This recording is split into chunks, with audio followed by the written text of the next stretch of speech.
السلام علیکم ورحمۃ اللہ وبرکاتہ۔ معزز ناظرین، حسب وعدہ ہم شیخ کے ساتھ ہیں اور تحریک دیوبند سے متعلق انشاءاللہ ہم شیخ سے گفتگو کریں گے۔ جزاکم اللہ خیرا شیخنا، بارک اللہ فیکم۔ اس سے پہلے ہم لوگ شاہ اللہ محدث دہلوی رحمۃ اللہ علیہ پہ ہم نے بات کی تھی، تحریک شہیدین پہ بات کی تھی، ساتھ ہی ہم لوگوں نے علی گڑھ تحریک پہ بات کی تھی۔ آج ہم لوگ اس سلسلے کو آگے بڑھا رہے ہیں، دیوبند تحریک پہ گفتگو کرنے کا ہم لوگوں کا ارادہ ہے اور انشاءاللہ اس پہ بات ہوگی۔ شیخ، بنیادی طور پہ جو دیوبند تحریک ہے وہ ایک تعلیمی تحریک ہے، ایک ادارہ کھولا گیا اور وہاں سے پھر جو صورتحال بعد میں ہوئی، بہرحال اس پہ انشاءاللہ ہم لوگ بڑھیں گے لیکن عام طور پہ 1857 کو جب ہم لوگ دیکھتے ہیں تو ظاہر ایک طرف سر سید نکل کر کے آ رہے ہیں اور وہ خدمات انجام دے رہے ہیں، دوسری طرف دیوبند ایک مرکز کے طور پہ ابھر رہا ہے، لیکن بار بار ذہن میں یہ بات آتی ہے کہ اور مطلب یہ محسوس ہوتا ہے کہ شاید وہاں سے ایک شروعات ہو رہی ہے، یعنی علی گڑھ سے بھی ایک شروعات ہو رہی ہے، دیوبند سے بھی ایک شروعات ہو رہی ہے۔ تو ہمارا جو تعلیمی ڈھانچہ تھا ہم مسلمانوں کا ہندوستان میں، جو اتنی لمبی مدت تک ہم نے حکومتیں کی ہیں، لکھنے والے لکھتے ہیں کہ محمد بن تغلق کے زمانے میں صرف دہلی میں 1000 سے زائد مدارس تھے، اور مطلب یہ ہم نے وہاں ایک کہیں نہ کہیں تعلیمی انقلاب بھی برپا کیا تھا۔ تو یہ جو مطلب ہماری تاریخ رہی ہے، ہماری تعلیمی جو سرگرمیاں رہی ہیں وہ کیا رہی ہیں، اس کی کیا شکل تھی علی گڑھ یا دیوبند سے پہلے، اس پہ اگر ایک سرسری سا تبصرہ ہو جائے تو پھر انشاءاللہ ہم لوگ آگے بڑھیں گے۔ نحمدہ و نصلی علی رسول الکریم، اما بعد۔ دیکھیے، ہندوستان میں مسلمانوں کا جو نظام تعلیم و تربیت رہا ہے وہ تو پھر کئی صدیوں پر محیط ہے۔ صرف سمجھیے کہ دلی کے اندر 8ویں صدی کے شروع سے جو حکومت شروع ہوئی تو تقریباً 13ویں صدی ہجری کے آخر تک یا وسط تک رہی۔ اس سے پہلے بھی تعلیمی نظام تھا اور ان سب ادوار کا جائزہ لینے کی ضرورت نہیں ہے، اس لیے کہ بہت لمبی گفتگو ہو جائے گی، لیکن مختصر میں یہ کہ 1857 سے پہلے، متصل پہلے 100 سال کے اندر 3 طرح کے ادارے تھے، 3 جگہ تھے، 3 طرح کا نظام تھا پڑھنے پڑھانے کا۔ مدارس تو بہت تھے لیکن ان تینوں میں نمایاں خصوصیات تھیں کچھ، ان کی وجہ سے کہا جا سکتا ہے کہ وہ نمایاں ادارے تھے۔ ایک تو جو دلی میں شاہ ولی اللہ، بلکہ ان سے پہلے بھی ان کے والد شاہ عبد الرحیم صاحب کا مدرسہ رحیمیہ تھا، تو شاہ ولی اللہ کا ادارہ چلا رہا تھا، ان کا مدرسہ چلا رہا تھا۔ ان کے بیٹے پھر شاہ عبدالعزیز ان کے مسند درس پر بیٹھے، پھر بعد میں شاہ محمد اسحاق بیٹھے، یہاں تک کہ پھر وہ 1857 تک تقریباً، پھر وہ اس سے پہلے ہی ہجرت کر کے چلے جاتے ہیں 1258 ہجری میں۔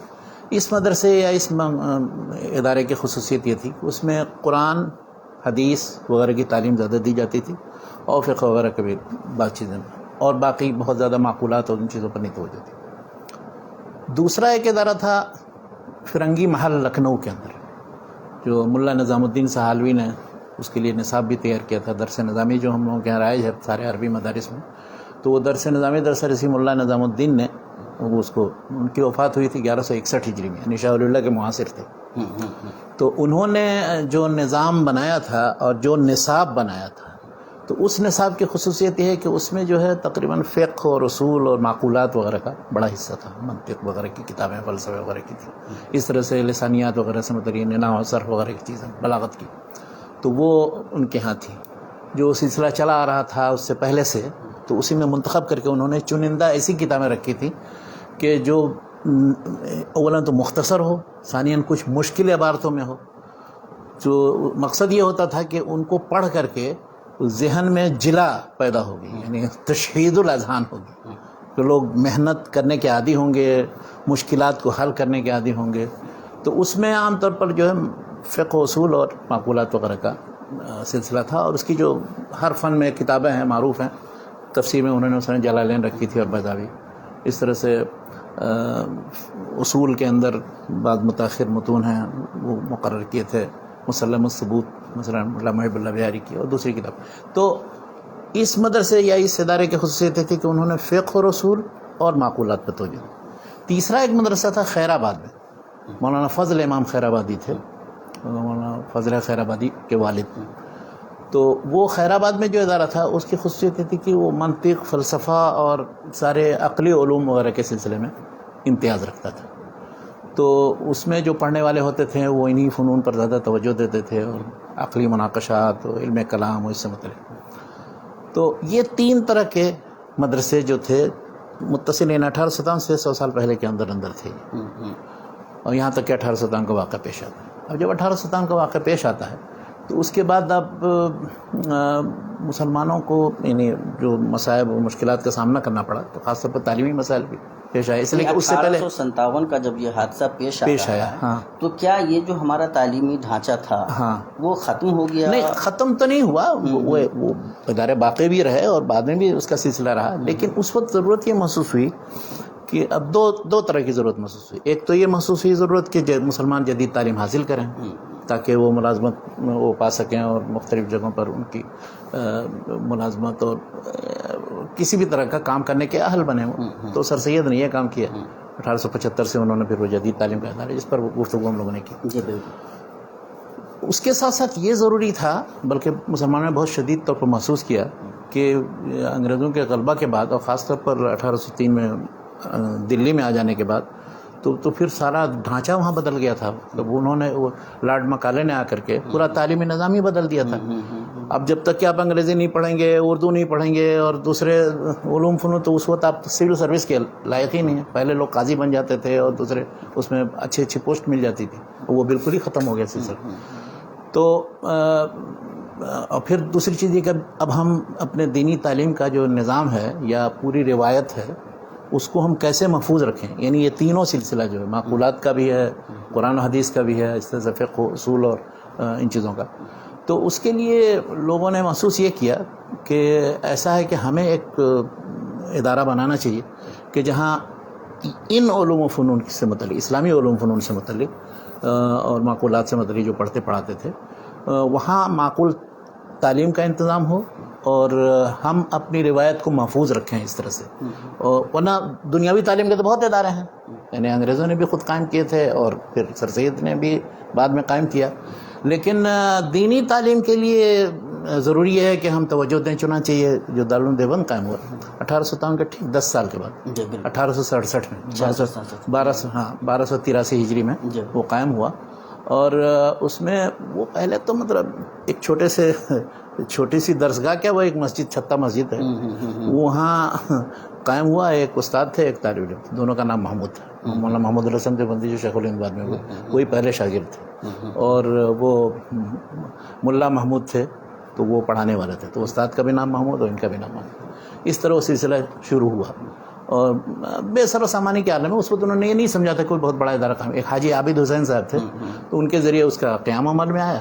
اور ان کے ساتھ ساتھ کچھ اور دوسرے لوگ تھے، مولانا ذوالفقار صاحب دیوبندی تھے اور دوسرے. تو ان لوگوں نے اس کی تائید کی، کہا کہ تو وہ مقصد صرف یہ تھا کہ ایک دینی تعلیم کا ادارہ بنے، اور وہ چھوٹا موٹے طور پر انہوں نے شروع کر دی. اس وقت جب وہ ادارہ کھول رہے ہیں تو کوئی سیاسی مقصد نہیں ہے؟ نہیں، کچھ نہیں، نہ کوئی سیاسی مقصد تھا، نہ کوئی بہت بڑا تعلیمی ادارہ کھولنے کا مقصد تھا. وہ جب پھر مولانا محمد قاسم نانوتوی آتے ہیں، وہ کب آتے ہیں؟ چند ہی تقریباً اسی کے 1-2 سال کے اندر ہی اور پھر اس کے بعد ان کے ساتھ جو 2-4 علماء اور ہوتے ہیں. تو جب وہ محتمیم ہوتے ہیں اور وہ ان کے ذمے یہ ہوتے ہیں کہ ادارے کو ترقی دے، تب ان کے ہاں یہ جو ہے ایک پورا نقشہ جو ہے تشکیل پاتا ہے ان کے ذہن میں کہ اس کو ایک بہت بڑے تعلیمی ادارے کی شکل دینی چاہیے اور مرکز بن جائے بر صغیر کے اندر. مولانا قاسم نانوتوی. چنانچہ انہوں نے اپنے دور میں بہت زیادہ اس کی ترقی کے لیے ہر طرح کی کوشش کی، اور وہ سارے ہندوستان کے طول و عرض میں لوگوں کو ہموار کیا، اس کے لیے تیار کیا، اور سب لوگ اس کی تائید کر رہے تھے. چنانچہ پھر اس کی تعمیر کا کام ہوا اس کے 10 سال کے بعد. یعنی مولانا قاسم نانوتوی رحمۃ اللہ علیہ جب آ رہے ہیں تو کیا ان کے آنے کے بعد یہ تحریک مطلب ادارہ جو ہے نا، بڑا ادارہ تو بڑے ادارے کی شکل میں بننے کے لیے اب ایک دوسری جگہ وہاں اس مسجد سے ہٹ کر کے، جس کی جہاں پرانی تعمیر ہے، وہاں عمارت ہے، تو وہاں وہ 10 سال کے بعد یعنی 1283 میں قائم ہوا، اور 1293 ہجری میں وہاں پھر اس کے بعد وہ بلڈنگ بن جاتی ہے. اور اس کی تاسیس کے لیے ان کے ایک دوست تھے، بلکہ ان کے ساتھ انہوں نے کام بھی کیا تھا دلی میں، مولانا قاسم نانوتوی، مولانا احمد علی سہارنپوری، وہ بلائے جاتے ہیں، اس کی تاسیس وہ کرتے ہیں وہاں. اور اس طرح سے ایک بڑی عمارت کی تعمیر ہو جاتی ہے، اور پھر وہ تعلیم گاہ بڑی مشہور تعلیم گاہ ہو جاتی ہے. تو اب کیا مطلب، جو شروع میں تو چلیے ایک مدرسہ اس لیے کہ بھائی دینی تعلیم کا بندوبست ہو جائے، اب جب وہ اس سطح سے آگے بڑھ رہا ہے تو کیا اس کے رجحانات سماجی اور مطلب سیاسی اس طرح سے بننا شروع ہوتے ہیں؟ یا 1857 میں جو ہمیں شکست ہوئی ہے اس شکست کے بدلے کے طور پہ کیا کوئی ذہن بن رہا ہے؟ نہیں، یہ سب تصورات نہیں تھے اس زمانے میں. وہاں سے دینی تعلیم اور دین کو محفوظ رکھنا اور اپنی روایت کو محفوظ رکھنا، اپنے پرانے طریقے سے تعلیم و تعلم کا سلسلہ جاری رکھنا، یہ ہدف تھا صرف. اور جو بنیادی اہداف میں سے ایک چیز یہ بھی تھی کہ عوام میں دعوت و تبلیغ کے لیے لوگ تیار کیے جائیں گے، اس سے تو عوام سے ہمارا تعلق نہیں ٹوٹنا چاہیے. اچھا، اسی طرح سے ان کا مقصد یہ بھی تھا کہ یعنی مسلک بھی ہم ایسا رکھیں، انہوں نے اپنے طور پر یہ محسوس کیا کہ وہ بین ہو، یعنی بہت زیادہ متشدد قسم کا نہ ہو کہ جس میں اصلاح اتنی زیادہ کی جائے کہ اس سے لوگ بدک جائیں، اور نہ بالکل سارے جتنے بدعت و خرافات کے ساتھ ہم چپکے رہیں جیسے کہ عام لوگوں کا رویہ ہے. تو اس کو انہوں نے توسط یعنی درمیانہ ایک مذہب کا تصور دیا انہوں نے. اس کی تفصیل بتانے کی ضرورت ہے. یہاں جو اعتدال کا یہ مفہوم، وہ جو اعتدال یا میانہ رویہ توسط کہتے ہیں، اس کا مقصد یہ ہے کہ دیکھیے پرانے جتنے تعلیمی نظام کے اندر اولاً تو الگ الگ اداروں میں الگ الگ طرح کے فنون پڑھائے جاتے تھے. انہوں نے یہ کیا کہ قرآن و حدیث کی بھی تعلیم، فقہ و رسول کی بھی تعلیم، معقولات کی بھی تعلیم، وہ سب جمع کر دیں وہاں. یعنی کہ ایک طرح کا پھر ایک ذہن لے کر کے سفر. ایک تو یہ کہ اجتماع ان سارے علوم و فنون کا. دوسری چیز یہ ہے کہ مثلاً اب وہ خود کہتے ہیں عقائد کے لحاظ سے ہم اہل سنت کے اس مکتب فکر کے نمائندہ جو اشعری ماتریدی، چنانچہ انہوں نے شرح العقائد نصفیہ وغیرہ پڑھا ہے. اچھا، اسی طرح سے تصوف کے سلسلے میں وہ یہ کہتے ہیں کہ جو مختلف سلاسل تصوف ہیں، چشتی، قادری، نقشبندی، سہروردی، تو ان سب کے اوپر بیعت ویت کا بھی سلسلہ. ان کا یہاں یہ تصور تھا کہ کوئی بھی طالب علم جو فارغ ہو یا پڑھے تو فراغت کے بعد کسی ایک شیخ جو بزرگ کی تربیت میں رہے تاکہ تزکیہ نفس کا کام کرے، تاکہ وہ اہل ہو سکے بعد میں پھر کسی بھی علمی کام یا عملی کام کرنے کے لیے. اچھا، اور تیسری چیز بتاتا ہوں. تیسری چیز انہوں نے جو جمع کی، ایک تو عقائد کا باب ہے، دوسرا تصوف کا باب ہے، تیسرا فقہ کے سلسلے میں انہوں نے صراحت کی کہ چونکہ یہاں بر صغیر میں اکثریت کا مذہب جو حنفی ہے، اس لیے ہم فقہ حنفی کی شدت کے ساتھ اتباع کریں گے.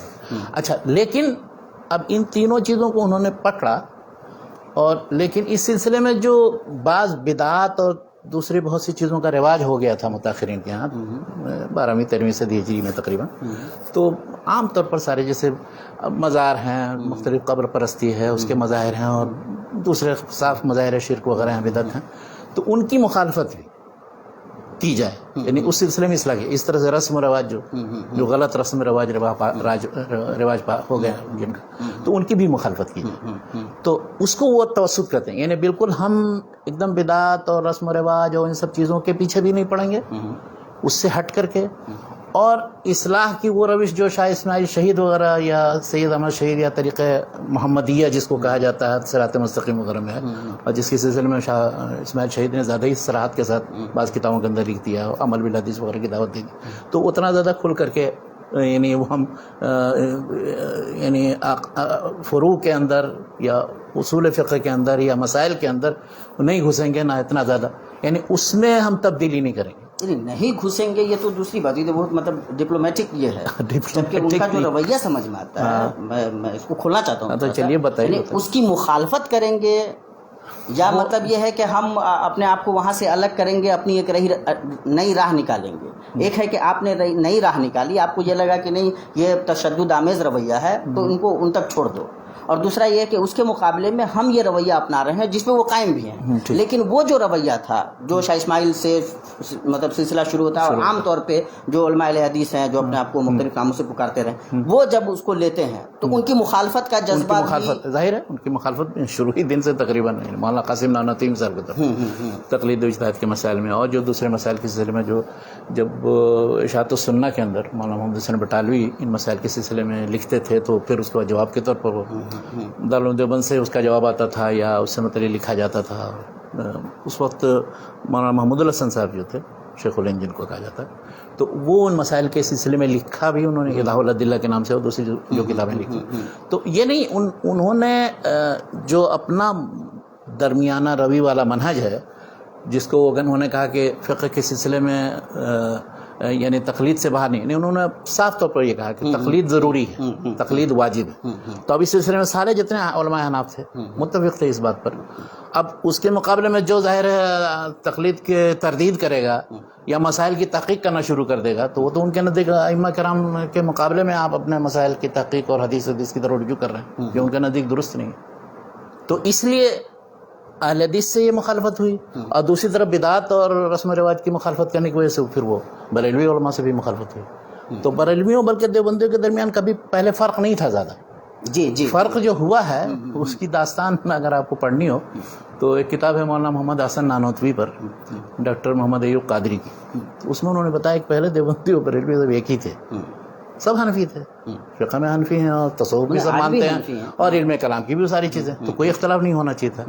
تو اختلاف ہوا کیسے پیدا, اس میں صف میں جو انتشار ہوا, وہ صف میں انتشار یہ ہوا کہ ایک بریلی کے اندر مولانا محمد حسن نانوتوی بہت اچھے ایک مدرس بھی تھے, بریلی کالج میں پڑھاتے تھے, اور وہیں وہ وہاں کے لوگوں کے امام تھے. تو عیدگاہ میں نماز جو ہے انہی کے پیچھے لوگ پڑھتے تھے. تو ایک سال یہ ہوا, اور اس کی وجہ یہ ہوئی کہ 1288 ہجری میں ایک مناظرہ ہوا. تو اس میں مناظرے میں ایک مولانا عبد القادر بدایونی جو مولانا فضل رسول بدایونی کے بیٹے تھے, ان کے درمیان اور مولانا امیر احمد ساسوانی کے درمیان امکان نظیر اور امتناع نظیر کے مسئلے میں بحث ہوئی. امکان نظیر کا مطلب یہ ہے کہ کیا اللہ تعالیٰ اللہ کے رسول صلی اللہ علیہ وسلم جیسا کوئی اور کسی کو پیدا کر سکتا ہے کہ نہیں, یہ مسئلہ امکان نظیر یہ شاہ اسماعیل شہید کے زمانے سے یہ سلسلہ شروع ہوا تھا. تو اس پر وہ جو مناظرہ ہوا تو اس سے متعلق دو رائے ہو گئی علماء کی. اور دلیل کیا پکڑتے تھے جو لوگ امکان نظیر کے قائل تھے, یعنی اس چیز کی کہ اللہ تعالیٰ قدرت رکھتا ہے اس چیز پر کہ رسول اللہ صلی اللہ علیہ وسلم سے جیسا کوئی بنا, ابراہیم جیسا, نوح جیسا کوئی نبی پیدا کرے, اور دوسرا ایک عالم ہے. تو ایک اثر ہے ابن عباس رضی اللہ عنہ سے منقول, وہ اثر یہ ہے کہ وہ قرآن کی ایک آیت ہے کہ وَمِنَ الْأَرْضِ مِثْلُهُنَّ اللہ الذی خلق السماوات خلق الارض خلق کیا ہے خلق السماوات اللہ الذی خلق السماوات کیا ہے وَمِنَ الْأَرْضِ مِثْلُهُنَّ. تو 7 طبقے جو ہے اللہ الذی خلق السبع سماوات ومن الارض مثلهن, تو سورۃ طلاق کی آیت ہے. تو اس میں یہ ہے کہ آسمان جیسے 7 ہیں اسی طرح سے زمین 7 ہے. تو اس کی تفسیر میں حضرت عبداللہ بن عباس سے ایک روایت ہے ابن جریر طبری میں, مصدرک حاکم وغیرہ میں, ابن عباس سے اثر ہے, یعنی یہ کوئی مرفوع حدیث نہیں, کہ اللہ تعالیٰ جو ہے وہ ہر زمین کے اندر آدم ہیں تمہارے آدم کے علاوہ, نوح ہے تمہارے نوح جیسے, ابراہیم ہے تمہارے ابراہیم جیسے. تو اس سے ایک یہ سمجھ میں آتا ہے, اب لوگوں نے جو اس پہ اعتراض کیا, اولاً تو یہ حدیث ہے کہ صحیح کہ نہیں صحیح, اس پر بحث ہوئی. تو کچھ لوگ اس کی صحت کے قائل ہیں, مولانا عبداللہ لکھنوی مثال کے طور پر, مولانا محمد قاسم نانوتوی وغیرہ اس کے صحت کے قائل تھے, اور دوسرے ان کے مخالف جو بریلوی علماء تھے. اس زمانے میں مولانا احمد رضا خان بریلوی کے والد تھے ایک علی نقی بریلوی, احمد رضا خان بریلوی کے والد علی نقی صاحب. تو علی نقی صاحب نے اس مسئلے کو بنیاد بنا کر کے وہاں مولانا محمد حسن نانوتوی جو وہ بھی اس مسئلے میں مولانا عبداللہ وغیرہ کے مولانا نانوتوی صاحب کے موجود تھے, ان کے پیچھے امامت, ان کی امامت میں نماز پڑھنا یا جمعہ اس میں عیدین میں نماز پڑھنے کے لیے بالکل مخالفت کرنا شروع کر کہ اگر یہ پڑھائیں گے تو ہم نہیں پڑھیں گے ان کے پیچھے. یہ احمد رضا خان بریلوی کے جو والد تھے مولانا نقی علی صاحب جو وفات 1297 ہجری میں ہوئی. تو انہوں نے یہ 1290 کا ہجری کا واقعہ ہے. تو اب انہوں نے کہا, یہ سیدھے سادے تھے بیچارے, علم دوست آدمی تھے. مولانا محمد حسن نانوتوی صاحب نے یہ کہا کہ بھائی کوئی بھی پڑھائے, میں فلاں پڑھا دے, کوئی بھی پڑھائے, مجھے کوئی ضرورت. جب گئے وہاں پڑھنے کے لیے نماز, تو لوگوں نے کہا کہ نہیں آپ ہی نماز پڑھائیں گے, دوسرا نہیں پڑھائے گا. تو چنانچہ وہاں پھر مولانا نقی علی صاحب نے الگ ایک دوسری جگہ نماز پڑھی عید کی, اور ان کی اقتداء میں دوسرے لوگوں نے پڑھی. تو وہیں سے وہ دیوبندی بریلوی کا اختلاف شروع ہوتا ہے. اس سے پہلے کوئی دیوبندی بریلوی نہیں کہا جاتا تھا, سب پڑھتے تھے اس دیوبند کے مدرسے میں, سب حنفی تھے. اس لیے کہ فقہ میں, سلوک میں اور کلام میں, عقائد میں سب متفق ہیں, اس میں کوئی اختلاف نہیں تھا. ہاں زیادہ زیادہ بعض بدعت کے سلسلے میں غلو, تو وہ بھی بلکہ بعض بدعت کے سلسلے میں غلو کی کیا بات. یعنی اگر آپ عقائد کی کتابیں دیکھیے دیوبندی علماء کے لکھی ہوئی, مولانا جیسے حفظ الامان ایمان ہے مولانا شاہ ولی تھانوی کی, یا مثلا مولانا خلیل احمد سہارنپوری کے بارے نقاطہ ہے, یا جو بھی کوئی عقیدے کی کتاب, نظری جتنی کتاب اس میں سب ان چیزوں کو بدعات اور خرافات اور شرکیات کا ہے.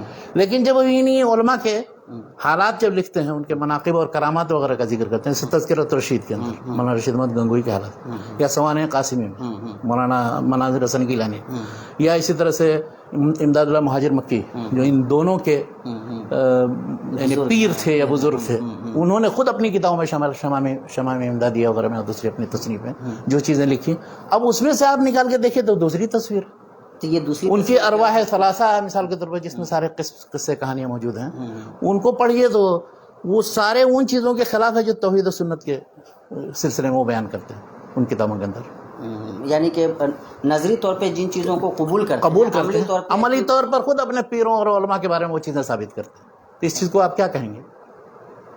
عجیب یہ مسئلہ پیدا ہوا تھا اس زمانے سے ہی، یہ دو اچھا اس کی ابتدا جو ہوئی ہے بعد میں ابھی نہیں ہوئی ہے، جو ارشد القادری نے جو کتاب لکھی بہت پہلے یہ ہوا، یہ کہ ایک بار مولانا احمد رضا خان بریلوی صاحب آئے سن 1323 ہجری میں حرمین شریفین میں آئے مکہ مدینہ کے اندر، اور یہاں یہ کیا کہ انہی کتابوں سے وہ مولانا خلیل احمد سہارنپوری نے کیا کہا ہے، مولانا رشید احمد گنگوئی نے کیا کہا ہے، مولانا قاسم نانوتوی نے ایسا کہا دیا، اس کا مطلب ہے کہ انکار ختم نبوت ہے وغیرہ وغیرہ، اور قادیانی مثلا یہ کہتا ہے، تو سب کو جوڑ جاڑ کر کے علماء حرمین شریفین کے پاس ایک فتویٰ پیش کیا استفتاء کہ جو لوگ اس طرح کا عقیدہ رکھتے ہیں وہ کیا ہیں، ان کو کافر کہا جائے کہ نہیں کہا جائے، تو ان سب لوگوں سے دستخط لے لیا اور سب لوگوں سے فتوے لے لیے کہ سب کو کافر لے، اس کتاب کا نام حسام الحرمین علی اہل الکفر والمین، وہ انہوں نے جب چھاپا اب وہ بڑی کھلبلی مچی، تو دیوبندیوں نے پھر حقیقت حال بتانے کے لیے وہاں سے پھر اس کے بعد یہاں سے ایک سوال نامہ بنایا اور وہاں علماء کے پاس بھیجا، تو مولانا خلیل احمد سہارنپوری نے جواب دیا اس کا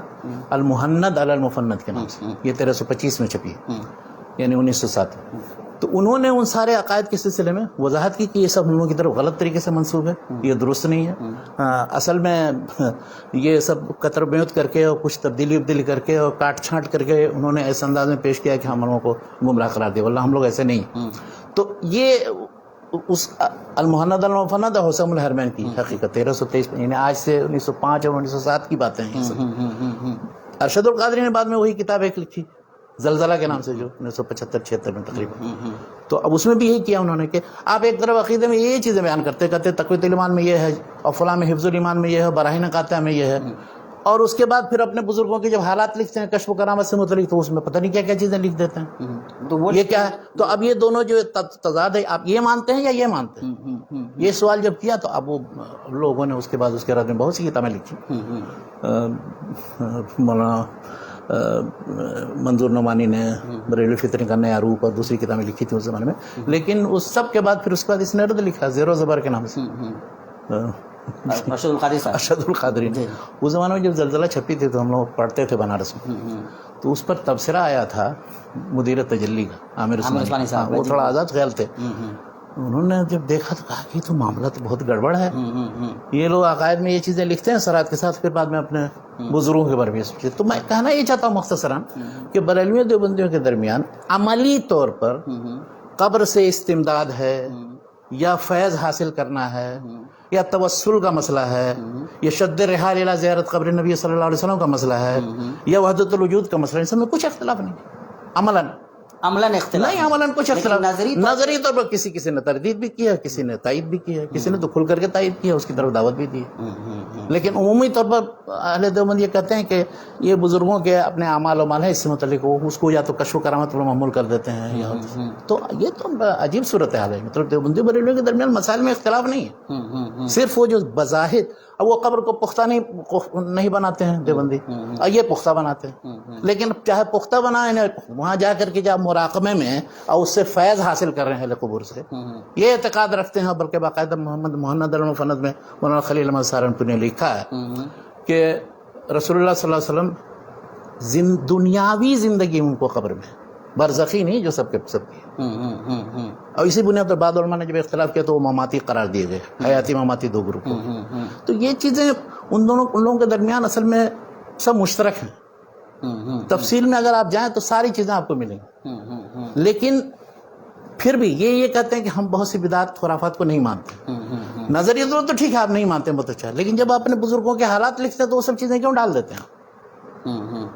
یا پھر اگر وہ کچھ انحرافات نظر آتے ہیں تو ان سے اپنے آپ کو الگ بھی کرنے کی کوشش کیجیے نا. کہیے نا کہ یہ چیزیں غلط ہیں یا ہمارے بزرگ ہو گئی ہیں یا سہو ہو سکتا ہے, تو یہ بہت ٹیڑھا مسئلہ ہے, اس کا کوئی جواب نہیں. اچھا, ان لوگوں کے پاس یا کسی, یعنی آپ یا تو بالکل ہی ٹھیٹھ اہل حدیثوں کی طرح کہیے کہ یہ سب چیزیں عقیدہ ہے, اور اس کے خلاف جو بھی ہو, چاہے اہل حدیثوں میں کوئی ہوگا اس کو بھی ہم کہیں گے گمراہ ہے, اور یا پھر کہیے کہ وہ عقیدے ہیں جو جن پر علماء قائم ہیں اور جو چلا آ رہا ہے وہ سب صحیح ہے. تو یعنی یہ عقیدے کی جو کتابیں ہیں اس میں سب غلو کیا گیا ہے. یعنی یوں دیکھا جائے جو منہج انہوں نے اختیار کیا, تو وہ کہتے ہیں کہ اپنے آپ کو کہ ہم متوسط ہیں, درمیانی ہیں دونوں. یہ کیا توسط؟ تو یہ کون سا توسط ہو؟ توسط تو دونوں کی طرف سے ان کو اعتراض کا سامنا کرنا پڑا. اس طرف تقلید اور اجتہاد کے مسائل, ہمارے حدیث کے مسائل کی وجہ سے اہل حدیث کی طرف سے, اور اس طرف سے وہ بدعات اور شرکیات میں ان کو متہم کرتے تو وہ ان کو دکھاتے ہیں آئینہ. تو اس طرح سے یہ لڑائی کی شکل موجود ہے, اور آج تک یہ صورت ہے افسوس کے.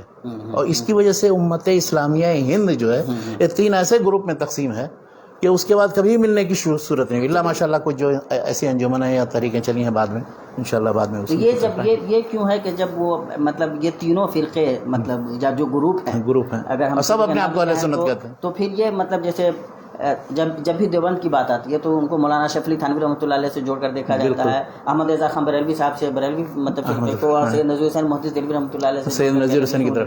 تو یہ 3 شخصیات نے ایسا کیا کیا کہ یہ 3 مطلب کیا کہتے ہیں گروپ تینوں نے پہلی بار نہیں ایسا کیا. مولانا شفیع تھانوی ان کے جو پیر و مرشد تھے مولانا امداد اللہ مہاجر مکی ہیں, مولانا امداد اللہ مہاجر مکی, مولانا محمد قاسم نانوتوی, مولانا رشید احمد گنگوئی, ان کے بھی پیر و مرشد ہیں.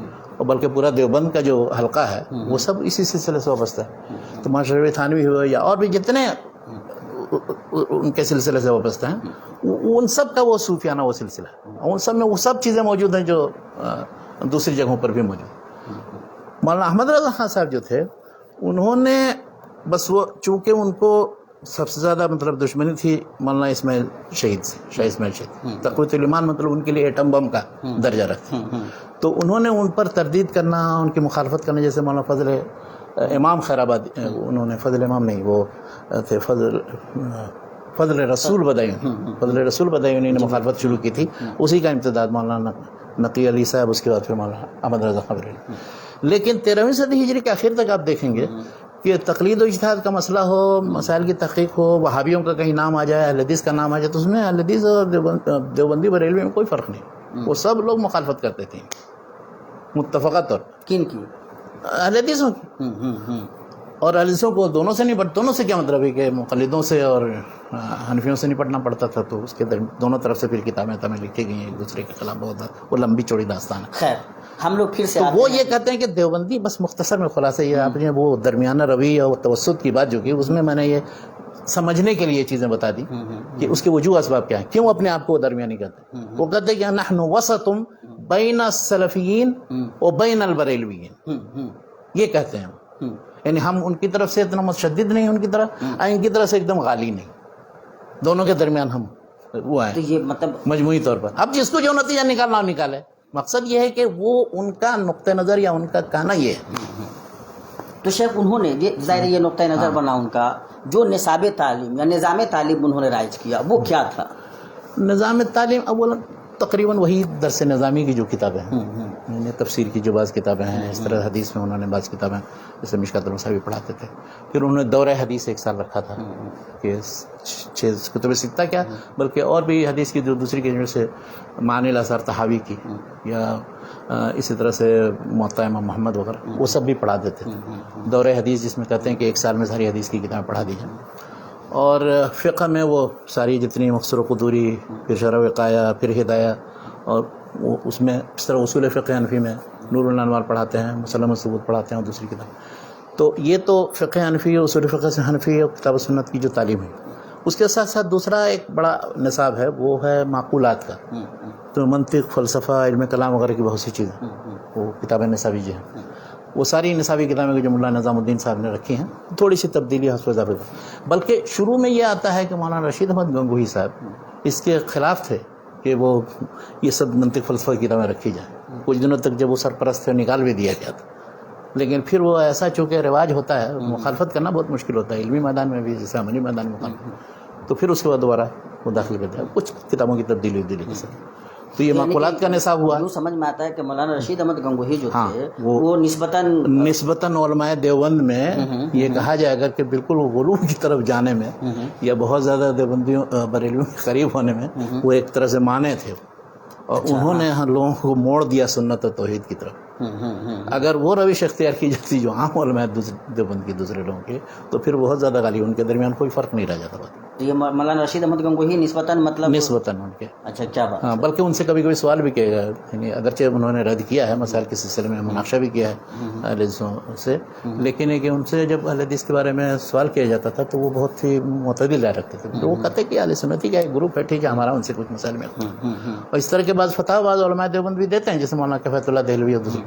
لیکن عام علماء دیوبند جو ہے وہ دیوبندی وہ سارے اہل حدیث کے بھی مخالف ہیں، بریلویوں کے بھی مخالف، یعنی جتنی شدت کے ساتھ مخالفت وہ بریلویوں کی کرتے ہیں وہ اس سے زیادہ شدت کے ساتھ ان کی کرتے ہیں، اس لیے کہ یہ ہمارے امام کی توہین کرتے ہیں، ان کے تصور، ان کو فتنہ غیر مقلد، رد غیر مقلد وغیرہ وغیرہ، وہ پتہ نہیں کیا کہ بہت سی کتابیں. ابوبکر غازی پوری تک انتقال ہو گیا ان کا، اور بھی دوسرے لوگ وہ لگے ہوئے ہیں ابھی بھی، بلکہ دارالعلوم کی طرف سے اس طرح کا کام ہوتا ہے، جمیعت العلماء کے پلیٹ فارم سے اس طرح کا کام ہوتا ہے. تو یہ سب کام ہو رہا ہے اور ہوتا رہتا ہے، اور لڑتے بھیڑتے رہتے ہیں. کم سے کم جمیعت العلماء کے پلیٹ فارم سے تو نہیں ہونا چاہیے. جمیعت العلماء تو جس غرض سے انشاءاللہ اگر اس پر آئیں گے تو گفتگو کریں گے، لیکن یہ مدارس میں یہی سلسلہ ہے. ہر مدرسہ اپنے اپنے مکتب فکر کی نمائندگی کرتا ہے، سمجھتا ہے کہ ان مسائل کی طرف سے جب تک کہ پرزور دفاع نہ کیا جائے اس وقت اسلام کی خدمت نہیں ہوئی. نہیں، یہ تو ان کا حق بھی مانا جانا چاہیے، ٹھیک ہے، لیکن کم سے کم جو مطلب کیا کہتے ہیں ملی پلیٹ فارمز تھے ہے نا، جو متحدہ پلیٹ فارم تھے، اس میں کو ان چیزوں کے لیے مشترک جو چیزیں ہیں ان کو، جو مسلمانوں کے ملی مسائل ہیں ان کے لیے استعمال کرنا چاہیے. ان کا استعمال اس طرح سے نہیں ہونا چاہیے جو افسوسناک حد تک کبھی کبھی ہم اپنی نادانیوں سے ایسا کر گزارتے ہیں، اور ظاہر ہے جس کا نقصان بہرحال پوری ملت کو اٹھانا پڑتا ہے. شاید یہ جو تیسرا جو وہ مجموعہ کتب ہے وہ عربی زبان، اس کے قواعد اور اس کے ادب وغیرہ سے متعلق، لیکن اب اس میں یہ ہے کہ اب وہ صرف اور نحو اور بلاغت کی ایسی کتابیں رکھی ہیں کہ اس سے اتنے سال پڑھنے کے بعد بھی عربی نہیں آتی. بہت کم لوگ ہیں ایسے کہ جو اپنے طور پر پھر سیکھتے ہیں یا کسی دوسری جگہ چلے جاتے ہیں. تو اس کی شکایت بھی بہت سے لوگوں کو ہے، اور اس کی اصلاح کرنے کے لیے بات بن رہی. تو یہ معقولات کا اور عربی زبان اور قواعد اور نحو صرف و بلاغت کی تعلیم، اور اس طرح سے تفسیر، حدیث، فقہ وغیرہ کی تعلیم، اور عقائد میں وہی علم کلام جو اشعری ماتریدی منہج کے مطابق وہ چیزیں پڑھائی جاتی ہیں. تو یہ سارے دیوبندی بریلوی مدارس میں بھی یہی صورتحال ہے. اہل حدیث مدارس میں بہت حد تک یہی صورتحال تھی، لیکن بعد میں انہوں نے پھر تبدیلی کر کے علم کلام کی کتابیں ساری نکال دی، حتیٰ کہ بعد مدارس میں فقہ حنفی کی بھی کتابیں نکال دی. اب یہ تو بہت غلط بات ہے. میں تو سمجھتا ہوں کہ جو چیز جہاں جس جگہ رہے جو وہ چیز پڑھنی چاہیے معلومات کے لیے. فقہ حنفی میں کیا چیزیں ہیں ہم لوگوں نے خود پڑھی ہے. اس طرح سے علم کلام کی، اب علم کلام کی کتابیں آپ نہیں پڑھیں گے، سمجھیں گے نہیں متکلمین کیا کہتے ہیں. تو متکلمین کے رد میں یا مناقشے میں کیسے آپ امام ابن تیمیہ کی گفتگو یا کسی دوسرے کی گفتگو آپ کیسے سمجھیں؟ حتیٰ کہ شاہ ولی اللہ کی گفتگو آپ نہیں سمجھ سکتے. میں یہ سوچ رہا ہوں کہ جیسے مثال کے طور پر آپ نے یونانی منطق و فلسفہ کی کتابیں نکالی، تو آج کے زمانے کا جو علم کلام ہے، جو سائنس ٹیکنالوجی کی دنیا ہے، اور جہاں سے مطلب مسائل آ رہے ہیں سامنے، تو آپ کو اس طرح کی چیزیں تو لانی چاہیے تھیں. لانا چاہیے تھا، تمنا یہ تھی لوگوں کی، اور چاہتے بھی ہیں بہت سے علماء. لیکن مشکل یہ ہے کہ ایک نظام تعلیم کہیں کسی جگہ رائج ہوتا ہے اور ایک نصاب، تو اس کو بدلنا بہت مشکل ہوتا ہے. مفتی محمد شفیع صاحب مرحوم جو دارالعلوم کراچی میں تھے، تو اس وقت انہوں نے ایک تھے سید حسن عسکری جو بہت مشہور نقاد اور بعد میں تصوف کی طرف چلے گئے اور مولانا اشرف علی تھانوی سے بہت متاثر ہوئے. ان سے یہ کہا تھا کہ آپ ایسا کیجئے کہ مغربی فکر کی جو گمراہیاں ہیں ان کو آپ ایک کتاب کے اندر جمع کر دیں تاکہ اس کو پڑھانا اور لوگوں کو بتانا اور طلبہ کو سمجھانا آسان. چنانچہ انہوں نے ایک کتاب لکھی ان کے مجموعہ مقالات کے اندر ہے حسن عسکری. تو اس میں انہوں نے جتنے مغربی فکر کی گمراہیاں 17ویں 18ویں 19ویں صدی 20ویں صدی تک ہیں وہ سب انہوں نے بیان کی. اور وہ مولانا تقی عثمانی کے زمانے میں پڑھتے تھے، اس میں اس وقت پڑھایا بھی جاتا تھا کچھ دن. لیکن اب یہ تھوڑے دن تک جوش آتا ہے کسی کو، اس کو پھر وہی ختم، پھر وہی پرانی روش جو ہے نصاب تعلیم کی وہ عود کراتی. آپ حال یہ ہے مدارس کے اندر، یہ دارالعلوم دیوبند ہی نہیں سارے مدارس ہیں، کہ وہاں اگر کوئی اس کتاب کے مقابلے میں کوئی اچھی کتاب آپ مقرر کر دیں، اس کو لوگ قبول کرنے کے لیے مدرسین تیار ہوں، اس لیے وہ پڑھتے پڑھاتے رہے ہیں دوسری کتاب، اس کی شروع ماشاءاللہ تیار ہو گئے. دیوبند تو اس میدان میں مشہور ہے، ہر کتاب کی اردو شرح یا اس کا اردو ترجمہ حواشی واشی کے ساتھ وہ قسطوں پر باقاعدہ وہ بکتا تھا، اور طلبہ اور اہل علم و اساتذہ خریدتے تھے، جس کی وجہ سے سارا عربیت کا جو بھی ذوق تھا عربی سیکھنے کا وہ سب ختم ہو گیا. ہاں، بس 2-4 آدمی تھے وہاں بیچارے مولانا وحید الزمان صاحب کیرانوی زندگی بھر لغت تیار کرتے رہے یا اور بھی کچھ ان کے بعد تلامذہ تھے، یا اس سے پہلے مولانا اعزاز علی دیوبندی تھے، وہ تھے ادب اور لغت کے میدان میں، لکھنے پڑھنے کے میدان میں. لیکن اکثریت یہ تھی کہ دیوبند کے اندر ہو یا دیوبند کے اس میدان میں تو سب مدارس بنے جیسے اللہ ماشاء اللہ چند مدارس میں جہاں جدید عربی سیکھنے اپنے کی طرف ٹھیک سے توجہ دی گئی اور اس کے لیے انہوں نے کوشش کی. تو یہ نظام تعلیم تھا ان کا، یہ 3 مباحث مطلب کیا کہتے ہیں بنیادی موضوعات تھے جن پہ انہوں نے فوکس کیا. کیا اثرات مرتب ہوئے ان کے؟ اثرات یہ مرتب ہوئے، دیکھیے اثرات تو بہت ہیں، اس لیے کہ ان کے جو فارغین ہیں بہت بڑی تعداد میں، ہم سمجھتے ہیں کہ 1.5 لاکھ کی تعداد بہت بڑی تعداد ہے. اور ان کا جو ہدف تھا، دیکھیے 3-4 بنیادی اہداف و مقاصد ہیں. ایک تو یہ کہ علماء کو عوام سے جوڑے رکھا جائے، تو اس کے لیے فارغ ہو کر کے ہر ایک نے اپنی اپنی ایک بستی ہے، ایک گاؤں ہے، ایک شہر ہے، کوئی علاقہ ہے، قصبہ ہے، وہ سنبھال لیا. چنانچہ آپ دیکھیے ہندوستان برصغیر کے طول و عرض میں ہر جگہ ان کے فارغین موجود ہیں یا ان جیسے جو مدارس اور ادارے ہیں. ایک تو یہ ہوا کہ ان میں دینی رہنمائی کا کام ہو. دوسری چیز ہے کہ وہاں شعبہ افتاء جو تھا اس کی وجہ سے یہ تھا کہ ایک بہت بڑا مرکز بن گیا کہ سارے جتنے مشکل مسائل ہیں یا جو درپیش مسائل ہیں وہ مسلمان جو ہے ان سے فتویٰ حاصل ہوتے ہیں. دارالافتاء کا بہت بڑا اثر، چنانچہ برصغیر میں سب سے معتمد تقریباً ادارہ سمجھا جاتا ہے وہ دارالافتاء. کہیں کسی جگہ کوئی مسئلہ پیش آئے، اختلافی چیز ہو تو اس سے رجوع کرتے ہیں. ایک تو یہ. تیسری چیز یہ ہوئی کہ انہوں نے یعنی عوام کی مذہبی رہنمائی اور فتویٰ دینا تو ہے ہی، رسم و رواج کی بہت اصلاح کی انہوں نے. یعنی اس معاملے میں بہرحال ان کا اعتراف کرنا پڑتا ہے کہ بہت سی جگہ جو خاص طور سے ہندوؤں کے رسم میں یا دوسرے غلط سلط جو رسوم رواج تھے ان میں بہت حد تک اصلاح یا شیعیت کے اثرات جو تھے تو وہ اس پر بھی مطلب بہت بند لگانے کی کوشش. اور عمومی طور پر دعوت تبلیغ، بلکہ دعوت تبلیغ تو عمومی طور پر تو کہا جائے تو سب سے زیادہ گاؤں پھیل کر کے تو انہی کے ایسے منتسب جو لوگ تھے، اور خاص طور پر تبلیغ جماعت قائم ہوئی 1927 کے بعد، وہ تو ہر جگہ جا کر کے مان لو الیاس کاندھلوی اور ان کے بعد سے جو دعوت شروع ہوئی تو ہر جگہ جا کر کے انہوں نے یعنی کتنے جو ایسے تھے گمراہی میں یا بے دین تھے یا کلمہ بھی نہیں آتا ہے، نماز پڑھنا نہیں آتا، ان لوگوں کو دین کی طرف لانے کا.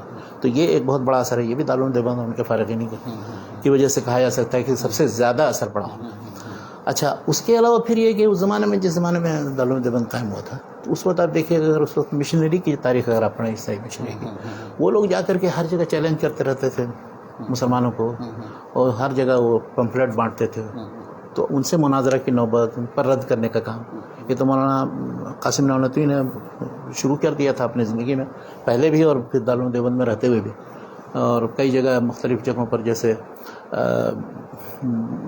مختلف مذاہب والے اپنے اپنے مذہب کے بارے میں بتاتے ہیں تو میلہ خدا شناسی میں ایک اپنی تقریر کی تھی وہاں شاہجہاں آباد کے اندر.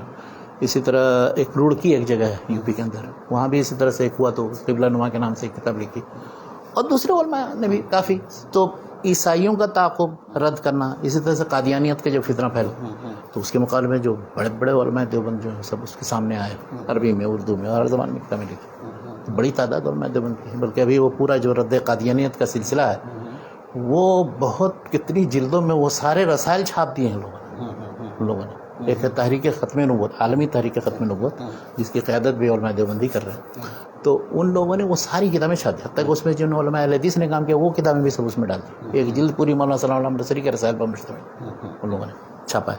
اچھا، اسی طرح رد قادیانیت کے علاوہ آپ کہیے کہ ہندو مت یا اس میں بھی خاص طور پر آریہ سماجی جب ہے سوامی دیانند سرسوتی کے بعد، تو انہوں نے جو کتابیں لکھی اسلام پر اعتراضات وغیرہ سے اس کے جواب میں، تو یہ جو غیر مسلموں سے مناظرہ یا اسلام کی طرف سے دفاع کا کام یہ بڑی تعداد میں انہوں نے کیا. اور اس کے ساتھ ساتھ جو اہل حدیث اور اہل بدعت وغیرہ کی جو تردید میں انہوں نے جو کام کیا وہ میں نے اس کی طرف اشارہ کیا. اسی طرح بہت بڑی تعداد میں مدارس اور مکاتب قائم کیے، جال بچھا دیا تقریباً. یہ سب دارالعلوم دیوبند کے حسنات یا ان کاموں میں سے ہے کہ جو کی وجہ سے پورے برصغیر پر اثر پڑا. اور اس طرز پر سینکڑوں ہزاروں مدارس وجود میں آ گئے، بنگلہ دیش سے لے کر کے پاکستان تک پورے. اور پھر اس کا اثر محدود سے برصغیر ہی تک نہیں تھا، یعنی وہاں پڑھنے والے بڑی تعداد میں دوسرے ملکوں، ملیشیا، انڈونیشیا وغیرہ، چین اور ساؤتھ افریقہ اور روس کے جو تحت جو مختلف ریاستیں تھیں اس کے بعد ساؤتھ افریقہ اور یورپ وغیرہ میں بہت جگہوں حتیٰ کہ عرب ممالک سے بھی باز گئے وہاں پر شاید انہوں نے پڑھا. اور جس زمانے میں مولانا انور شاہ کشمیری مرحوم تھے حدیث پڑھاتے تھے اس زمانے میں تو بہت سے لوگ وہاں گئے اور انہوں نے حدیث ان سے پڑھی اور ان سے سند لی. بلکہ ایک بار وہاں وہ گئے سید رشید رضا 1912 میں جب گئے دارالعلوم دیوبند تو مختلف جگہوں پر گئے وہ اس میں دارالعلوم دیوبند بھی گئے وہاں جا کر کے لوگوں سے گفتگو کی. بلکہ وہ ایک دلچسپ واقعہ بیان کیا جاتا ہے کہ مولانا انور شاہ کشمیری حدیث پڑھا رہے تھے تو مذہب حنفی کی جو ترجیح کا رجحان ہے ان کے یہاں تو وہ کر رہے تھے. انہوں نے پوچھا اہل الحدیث و حنفی کیا حدیث حنفی ہے کہ آپ ہر حدیث کو زبردستی حنفی مذہب کو مطابق بنانے کی کوشش کر رہے ہیں. تو اس پر پھر مولانا انور شاہ کشمیری نے پھر بیان کیا اور وضاحت کی کہ نہیں ہمارا مقصد یہ ہے وہ. لیکن ایک بات ہے مطلب یہاں جملہ مترجہ کے طور پر میں بتاؤں کہ خود علماء دیوبند کو اس کا اعتراف ہے کہ شاہ ولی اللہ کی مکانت علمی اور جلالت علمی چاہے کچھ بھی ہو لیکن تائید فقہ حنفی کا وہ کام نہیں ہوا ان سے جو دارالعلوم دیوبند میں ہوا. یہ سید محبوب رضوی صاحب نے تاریخ دیوبند میں یہ بات لکھی ہے نقل کی. اچھا مطلب یہ مانا جانا چاہیے کہ یعنی کہ مطلب دیوبند جو ہے یا تحریک دیوبند مدرسہ جو بھی مطلب جس جو بھی دیکھیں یعنی اس کی بنیاد میں فقہ حنفی کی بالکل کی تائید اس کے لیے اشاعت اس کے جو راستے حدیث کو اس انداز میں پڑھانا وغیرہ وغیرہ یہ سب چیز یعنی ہم حدیث کا مطالعہ یا اس کی تدریس اس طرح سے کریں گے کہ حدیث کو ہم اپنی تائید میں لے آئیں گے. ہاں تو یہ تو مطلب ان کے ہاں واضح ہے یہ چیز اس کا اعتراف ہی نہیں کرتے ہیں اسی پر عمل کرتے ہیں. آخر میں ایک صاحب کو وہ بھی مولانا انور شاہ کشمیری ہیں اتفاق سے اور نقل کرنے والے ان کے ایک شاگرد مولانا مفتی محمد شفیع ہیں. مفتی محمد شفیع صاحب کی ایک چھوٹی سی کتاب ہے چھوٹا سا کتاب وحدت امت کے نام سے تو اس میں مفتی محمد شفیع صاحب نے لکھا ہے کہ ایک بار ہمارے استاد مولانا انور شاہ کشمیری صاحب آئے تھے کہیں کسی جگہ کسی جلسے کے سلسلے میں تو وہاں گئے ملاقات کی تو دیکھا فجر کے بعد بہت زیادہ مغموم بیٹھے ہوئے اور تو پوچھا انہوں نے حضرت کیا بات ہے مشہور شاگرد تھے انہوں نے کہا عمر ضائع کر دی. انہوں نے کہا کیسے آپ نے عمر ضائع کری حدیث پڑھایا فقہ پڑھایا اتنی کتابیں آپ کے اتنے شاگرد ہیں. انہوں نے کہا نہیں میں سچ کرتا ہوں عمر ضائع کر ہمارے سارا پڑھنے پڑھانے جو کچھ بھی سب کا مقصد یہ تھا کہ گھوم پھر کے کسی طرح سے حنیفہ کے مذہب کی تائید کرے جبکہ یہ مطلوب نہیں. تو ان کو تو اس بات کا احساس ہو گیا تھا آخر بار میں لیکن آج تک ان کے شاگردوں کو اور دوسرے لوگوں کو احساس نہیں ہوا. وہ پڑھتے اسی انداز میں اور اس لیے پڑھتے ہیں کہ اہل حدیث جو ہے ہمارے مسائل پر تنقید کرتے ہیں اور تحقیق کر کے دکھاتے ہیں حنیفہ کا مسئلہ اس سلسلے میں مرجوع ہے. اب پھر بھی دیکھیے میں ان سب چیزوں میں زیادہ توغل نہیں کرنا چاہتا. میرا مقصد صرف کہنے کا یہ ہے کہ مسائل دو طرح کے کچھ تو فقہی اجتہادی مسائل ہیں ائمہ اربعہ کے درمیان کسی کا کوئی قول ہے دوسرے کا کوئی قول ہے. اب ان مسائل کی تحقیق کرتے رہیں ہر شخص حدیث کے مطابق کسی رائے کو راجح قرار دے انصاف کے ساتھ اور دلائل کی روشنی میں کرے تو کوئی حرج نہیں ہے اس پر عمل بھی کرے. لیکن دوسرے طرح کے ایسے مسائل ہیں جو عقائد اور مبادیات اور اصول کے ان میں اختلاف نہیں ہونا چاہیے. یعنی اس میں سنت و بدعت کے درمیان خلط ملط نہیں ہونا چاہیے یا شرک اور توحید کے درمیان خلط ملط نہیں ہونا چاہیے. یہ تو بھی بہت خطرناک صورت ہے. یعنی کوئی شخص کسی چیز کو مانتا ہے اس کو وہ توحید سمجھتا ہے جبکہ وہ شرک ہے. کوئی شخص کسی چیز کو مانتا ہے وہ سنت سمجھتا ہے جبکہ وہ بدعت ہے. اس لیے کہ سنت و بدعت کا معیار یہ ہے کہ اللہ کے رسول صلی اللہ علیہ وسلم کے زمانے میں صحابہ کرام کے زمانے میں کون سا کام ہوا تھا اور کیسے ہوا تھا تو وہ ہے وہ سنت. بعد میں جو ایجاد ہوئے دین کے نام پر چپکا دی گئی ہیں اسلام سے تو وہ سب بدعت ہیں. اس طرح سے توحید اللہ تعالیٰ کی عبادت کی جتنی شکلیں ہیں اس کے جتنے انواع اقسام ہیں ان میں سے کسی ایک چیز کو بھی کسی بھی نام پر غیر اللہ کی طرف اگر آپ اس کو لوٹائیں گے تو وہ شرک ہے. اب اس کے لیے چاہے جتنی توجیہ و تعویل کی جائے کہیں کسی جگہ بہت زیادہ پھیلا ہوا ہو تب بھی وہ شرک ہے. مسلمان کریں یا غیر مسلم کریں. تو اس معاملے میں دارالعلوم دیوبند کا کردار یعنی وہ جو ہے میں بتاتا ہوں وہ جو مشہور علامہ وہ امام کیا ہے الطاف حسین حالی کرے غیر گر بت کی پوجا تو کافر جو ٹھہرائے بیٹا خدا کا تو کافر اور کیا لکھا ہے مگر مومنوں پر کشادہ ہے راہ پرستش کریں شوق سے جس کی تو ہاں میں کو جو چاہے خدا کا منی بھی کو جو چاہے خدا کا وغیرہ. بہرحال کہنا مقصد یہ ہے کہ ان مسائل کے سلسلے میں کہ جن کا تعلق اصول یا عقائد سے عقائد کی بھی جزیات و فروع ہیں کہ جن میں اختلاف ہو سکتا ہے اصول اور کلیات ان میں اختلاف نہیں ہونا چاہیے. ان میں واضح طور پر اب یہ جو مثال کے طور پر یہ فروعی مسائل ہیں ان میں آپ جتنی بھی گفتگو کیجیے کچھ حاصل زیادہ یہ ہے کہ یہ راجہ ہے مرجو ہے اور کچھ نہیں. اس کی بنیاد تو یہ عقیدے کی کوئی چیز نہیں ہے جس کی وجہ سے اس کو کسی کو گمراہ کہا جائے. ہاں لیکن اس سلسلے میں مخالفی کے ساتھ برتاؤ کرنے کے لیے کچھ آداب ہیں ان آداب کو ملحوظ رکھنا چاہیے. ان آداب کو جو بھی ملحوظ نہیں رکھے گا تو وہ متون ہے, چاہے وہ جس کی طرف سے بھی ہے آداب ملحوظ نہ رکھے. اتنا بڑا ادارہ قائم ہوا ماشاءاللہ, وہ مطلب عالم اسلام کا دوسرا سب سے بڑا دینی ادارہ ازہر کے بعد بتایا کہا جاتا ہے, ازہر ہند کہا جاتا ہے, ایشیا کا سب سے بڑا تعلیمی ادارہ, اور عالمی تحریک کی حیثیت اس کو حاصل ہے. مطلب جتنے اثرات اس کے مرتب ہوئے کہا نہیں جا سکتا. مختلف میدانوں میں ان کے فارغین نے کام کیا.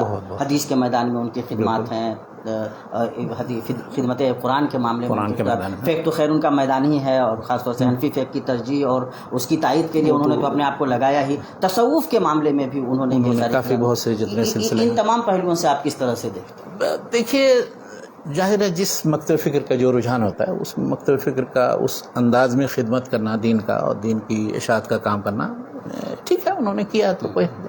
اب کوئی دوسرا شخص اس کو اسی معیار پر, کتاب و سنت کے معیار پر تول کر کے دیکھ سکتا ہے کہ کہاں تک انہوں نے صحیح کیا نہیں. لیکن کہ ان کے بارے میں ایک بات کہوں آپ کو کہ ان میں جو لوگ تھے شروع کے جو اساتذہ تھے یا ان کے قائم کرنے والے, ان کے اخلاص اور دینداری اور لوجہ اللہ کام کرنے کا جو جذبہ تھا, اس سلسلے میں آپ نہیں شک کر سکتے. اور اس کے بعد میں مثالیں دیتا ہوں بعض چیزیں. ایسے مولانا قاسم نانا تھے, وہاں استاد وہ محتمم تھے, وہی نگران تھے سب کچھ, تو ان کی تنخواہ مقرر تھی تقریباً 50 روپے اس زمانے میں, لیکن وہ صرف 10 روپے لیتے تھے. اور جب کوئی ملنے آ جاتا تھا اگر کام کے وقت میں, تو گھڑی سامنے رکھ لیتے تھے, دیکھتے تھے کہ کتنے وقت تک وہ بیٹھا, تو وہ بھی اس میں سے بھی منا کرا لیتے. اب یہ بتائیے تو یہ کتنی اس کی بات ہے کہ آدمی ایمانداری اور سچائی کے ساتھ, ذمہ داری کے ساتھ کام کرے. اچھا, اسی طرح سے ان کے علماء, ان کے طلباء وغیرہ مطلب بے نفسی کے عالم ہے, تاکہ انہوں نے اصول میں بنیادی چیزوں میں رکھا ہے. دارالعلوم دیوبند کے جو اصول بنائے ہیں ان میں یہ ہے کہ اس کا انتظام اور انصرام سرکار کی طرف سے یا کسی اور رئیس کی طرف سے یا کسی امیر کی طرف سے ایک دم بالکل پیٹرن طریقے سے نہیں ہونا چاہیے, ورنہ وہ تعلق باللہ کی جو کیفیت و خوف و رجا والی ہے وہ ختم ہو جاتی ہے. جہاں اس کا انتظام و انصرام آپ کہیں کسی دوسرے کے اوپر ڈال دیں گے اور ایک دم اطمینان سے بیٹھ جائیں گے, تو سمجھیے کہ وہیں سے زوال شروع ہو جائے گا. اچھا, یہ چیز ہم نے پھر دیکھی, ہم لوگوں نے محسوس کی. بعد میں جو دارالعلوم دیوبند 2 حصوں میں تقسیم ہو گیا, ایک دارالعلوم وقف ہو گیا, دوسرا دارالعلوم پرانا, اس کی بنیادی وجہ اس میں جلسہ ہوا پتہ نہیں کتنے دنوں کے بعد, یا 100 سال کے بعد کا, تو اس میں وہ اندرا گاندھی آ گئی. اب اسی کے بعد یہ سارا اختلاف شروع ہو گیا. یعنی ان کے نزدیک یہ تھا کہ تقرب من الحکومہ یا من الامراء من الوزراء یہ نہیں ہونا چاہیے, عوام سے جڑی. تو پھر عوام آپ کو جو دیں تو وہ پھر عوام اخلاص کے ساتھ ادارے میں دیں گے, تو اس کا کنٹراڈکشن سمجھ میں آتا ہے. میں کچھ چیزیں وہ کرنا چاہتا ہوں. کہیے. ہم تو دیکھتے ہیں کہ انہوں نے جو چندے لیے ہیں اس کی جو تفصیل انہوں نے دی ہے, اس میں غیر مسلموں سے بھی چندے لے رہے ہیں. انگریز جو حکمران ہیں اس زمانے کے, وہ آ رہے ہیں, ان کی بھی تقریریں ہو رہی ہیں. اور مطلب تو یہ مطلب جس طرح سے مطلب آپ 2 باتوں کو ملا رہے ہیں. ایک یہ کہ انگریزوں کو تو اطمینان تھا کہ یہ ادارہ ہمارے خلاف نہیں کام کر رہا ہے, چنانچہ وہ آتے تھے. اور باقاعدہ مولانا احمد صاحب جو تھے, مولانا قاسم نانوتوی صاحب کے بیٹے, تو مولانا احمد صاحب تو باقاعدہ مطلب وہ ان کے بارے میں بلکہ لوگ شک کرتے ہیں کہ وہ ساری باتیں جو ہے اپنی وہ انگریزوں کو بتا دیتے تھے, سمجھاتے. بلکہ بہت مشہور قصہ جو مولانا عبید اللہ سندھی کا ہے, ان کے وہاں سے اخراج یا علیحدگی کا, تو اس میں بتاتے ہیں کہ مولانا احمد صاحب جو ہے وہ پل پل کی خبر دے دیتے تھے ان کو, انگریزوں کو, اور اس کے بعد پھر وہاں ان کا رہنا مشکل ہو گیا. عبید اللہ سندھی, بلکہ مولانا عبید اللہ سندھی مولانا شیخ الہند صاحب کے بہت ہی معتمد شاگرد تھے. تو وہاں سے پھر اس کے بعد وہ دلی منتقل ہو گئے. وہاں جا کر کے ایک مدرسہ قائم کیا 1910 کے اندر, نظارت المعارف القرآنیہ کے نام سے. پھر بعد میں ان کے کچھ پلان کے تحت انہوں نے پھر ان کو افغانستان بھیج دیا. تو اس طرح کے انگریزی حکومت ناراض نہ رہے ہم سے, اور ہم ان کے دست نگر نہیں رہے. یہ نہیں کہ وہ ہمیں مدد کریں, اس کا ذکر نہیں آتا ہے زیادہ, لیکن وہاں آ کے دیکھتے تھے. ان کو یہ اطمینان ہونا چاہیے تھا کہ یہاں پر جو تعلیمی ادارہ ہے تو وہاں کے پروڈکٹ کیسے ہوں گے, ہماری مخالفت میں تو نہیں اٹھ کھڑے ہوں گے. تو اس زمانے میں 19ویں صدی کے اندر اور 20ویں صدی کے تقریباً ربع اول تک. لیکن جب 20ویں صدی کے ربع اول سے 1919-20 کے بعد جب تحریک شروع ہوئی, تو اس میں کیا علماء دیوبند اور کیا اہل حدیث اور کیا بریلوی سب شریک ہو گئے اس میں, کیا مسلمان اور کیا ہندو. پھر وہ تحریک آزادی عام ہو گئی. پھر اس میں وہ سلسلہ سب ختم ہو گیا جو بھی تھا.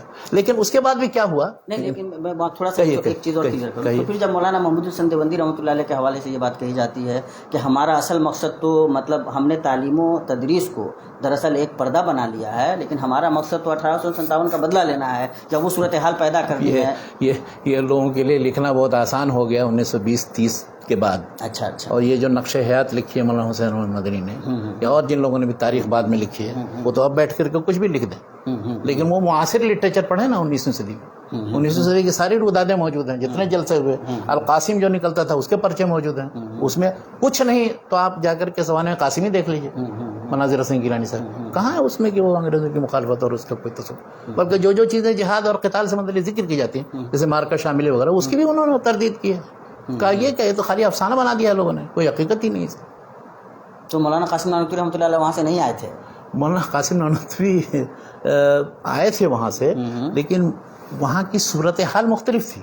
یعنی وہ انگریزوں کے خلاف یہ نہیں تھی، بلکہ ان شرپسندوں فسادیوں جو انگریزوں کے خلاف تحریک چلا رہے تھے ان کو شرپسند اور فسادی اور وہ کہا گیا. لیکن یہ کہ غلط طریقے سے ان کی شکایت کر دی گئی کہ یہ بھی شرپسندوں کے ساتھ تھے، جبکہ ایسا نہیں تھا. نہ مولانا قاسم نانوتوی اس میں شریک تھے نہ کچھ. لیکن اب وہ اس کو یعنی آپ پرانی کتابیں دیکھیں، تذکرۃ الرشید اٹھا کے دیکھ لیجیے، اس میں صاف کیفیت لکھی ہے کہ ہم لوگوں کا کوئی تعلق نہیں تھا، یہ تو شرپسند عناصر نے ایسا کیا تھا اور انگریزوں نے ہمارے خلاف داروگیری شروع کی، تو پکڑنا ان لوگوں کو چاہیے تھا. ہم کہاں تھے آپ کے خلاف؟ ہم تو لیکن اب یہ کرتے ہیں کہ ان سب چیزوں کو وہ کہتے ہیں کہ نہیں، اس زمانے میں وہ لکھ نہیں سکتے تھے، اس لیے اب اس کی توجہ و تعویل کر کے کہتے ہیں کہ نہیں، حقیقت صورتحال مختلف تھی.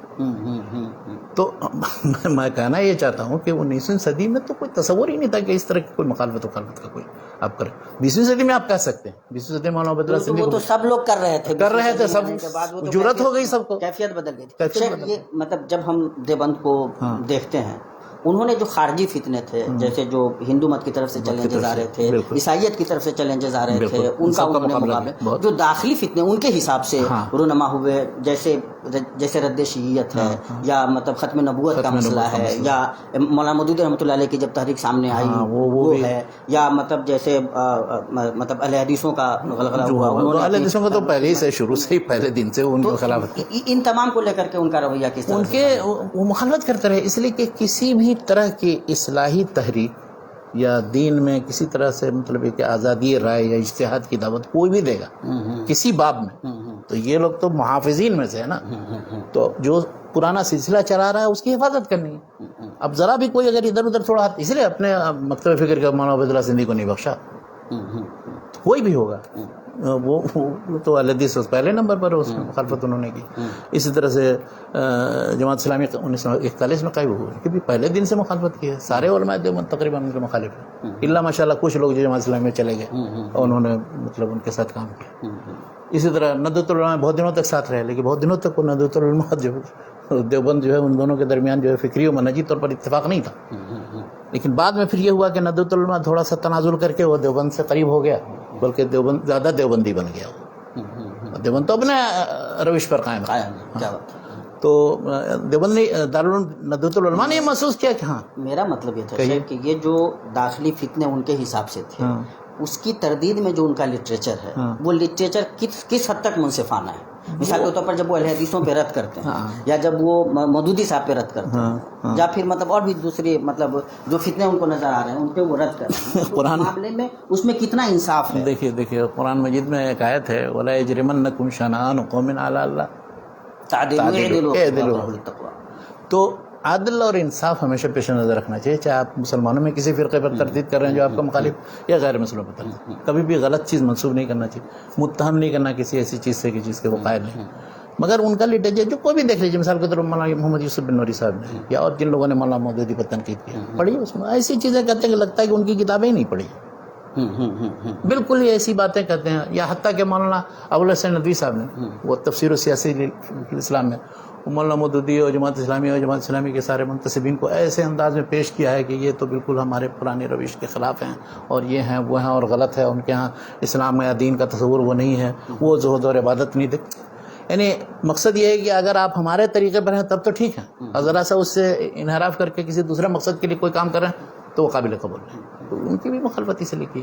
اس طرح حتیٰ جب یہی نہیں ہے تبلیغی جماعت میں بہت سے لوگوں کی مخالفت انہوں نے کی دارالعلوم دیوبند میں، بلکہ ان کی طرف سے فتویٰ ایک شائع ہوا تھا آج سے کئی سال پہلے کی بات. اس لیے کہ تبلیغی جماعت میں یہ ہے کہ ان کے ہاں علم حاصل کرنے اور مدرسے میں وقت گزارنے اور علماء جو تدریس کا کام کر رہے ہیں، طلبہ پڑھنے کا کام کر رہے ہیں، ان سب کی بہت زیادہ اہمیت نہیں.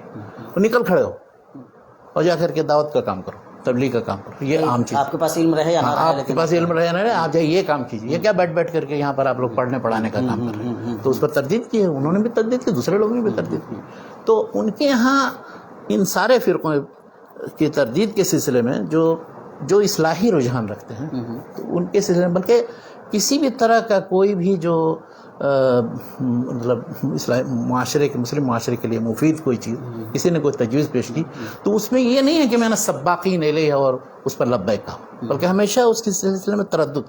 یعنی ان کو یہ ہے کہ اگر دیوبند کی طرف سے یہ ہوتا، دیوبند میں ہوتا، دیوبند کے منتسبین لوگ کرتے تبھی ٹھیک تھا، ورنہ نہیں. یعنی آج تک یہی مزاج ہے دیوبند کے لوگ، جس کو آپ کیسے چینج کریں گے؟ نہیں، جیسے میرا مطلب یہ ہے کہ وہ مثال کے طور پر اگر ہم مولانا مودودی رحمۃ اللہ علیہ ان کے لٹریچر کو لے لیں، تو وہ جو مطالعہ ہے ان کا ہے نا، مولانا مودودی کے انحرافات تو ہیں، ٹھیک ہے، وہ مطلب جس کے اندر جتنی جو چیز ہے اس کا ذکر کیجئے، اور اس کے لیے سب سے زیادہ ضروری یہ چیز ہوتی ہے کہ پورا اقتباس ان کا سیاق و سباق سے کاٹ کر کے نہیں، بلکہ پورے سیاق کے ساتھ پیش کیا جائے. اس کے بعد آپ کو جو تعلیق چڑھانی، جیسے امام ابن تیمیہ کرتے ہیں، سارے مخالفین کا پورا اقتباس دیتے ہیں، اس کے بعد اپنی تعلیق چڑھاتے ہیں، چاہے وہ فلاسفہ ہوں، متکلمین ہوں، مخالفین ہوں، جو بھی. تو ایسا نہیں کرتے ہیں. یہ افسوس ہے کہ یہی نہیں، اور دوسرے لوگ بھی جرأت کرتے ہیں کسی دوسرے فرقے پر، یہی حال.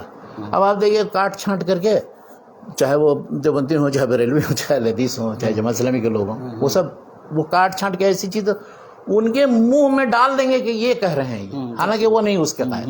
یہ تو غلط طریقہ ہے، چاہے کوئی بھی اختیار کرے. اس میں دیوبندی کے سب برابر ہیں. اس میں بہت کم لوگ ایسے ہیں کہ ایک کتاب میں نے دیکھی اپنی زندگی میں، اردو میں جو برصغیر میں لکھی گئی، وہ ہے غلام جیلانی برق کے رد میں، تصحیح اسلام کے نام سے. وہ 2 اسلام جو اس نے لکھی تھی، اس کے اوپر رد لوگوں نے بہت کیا.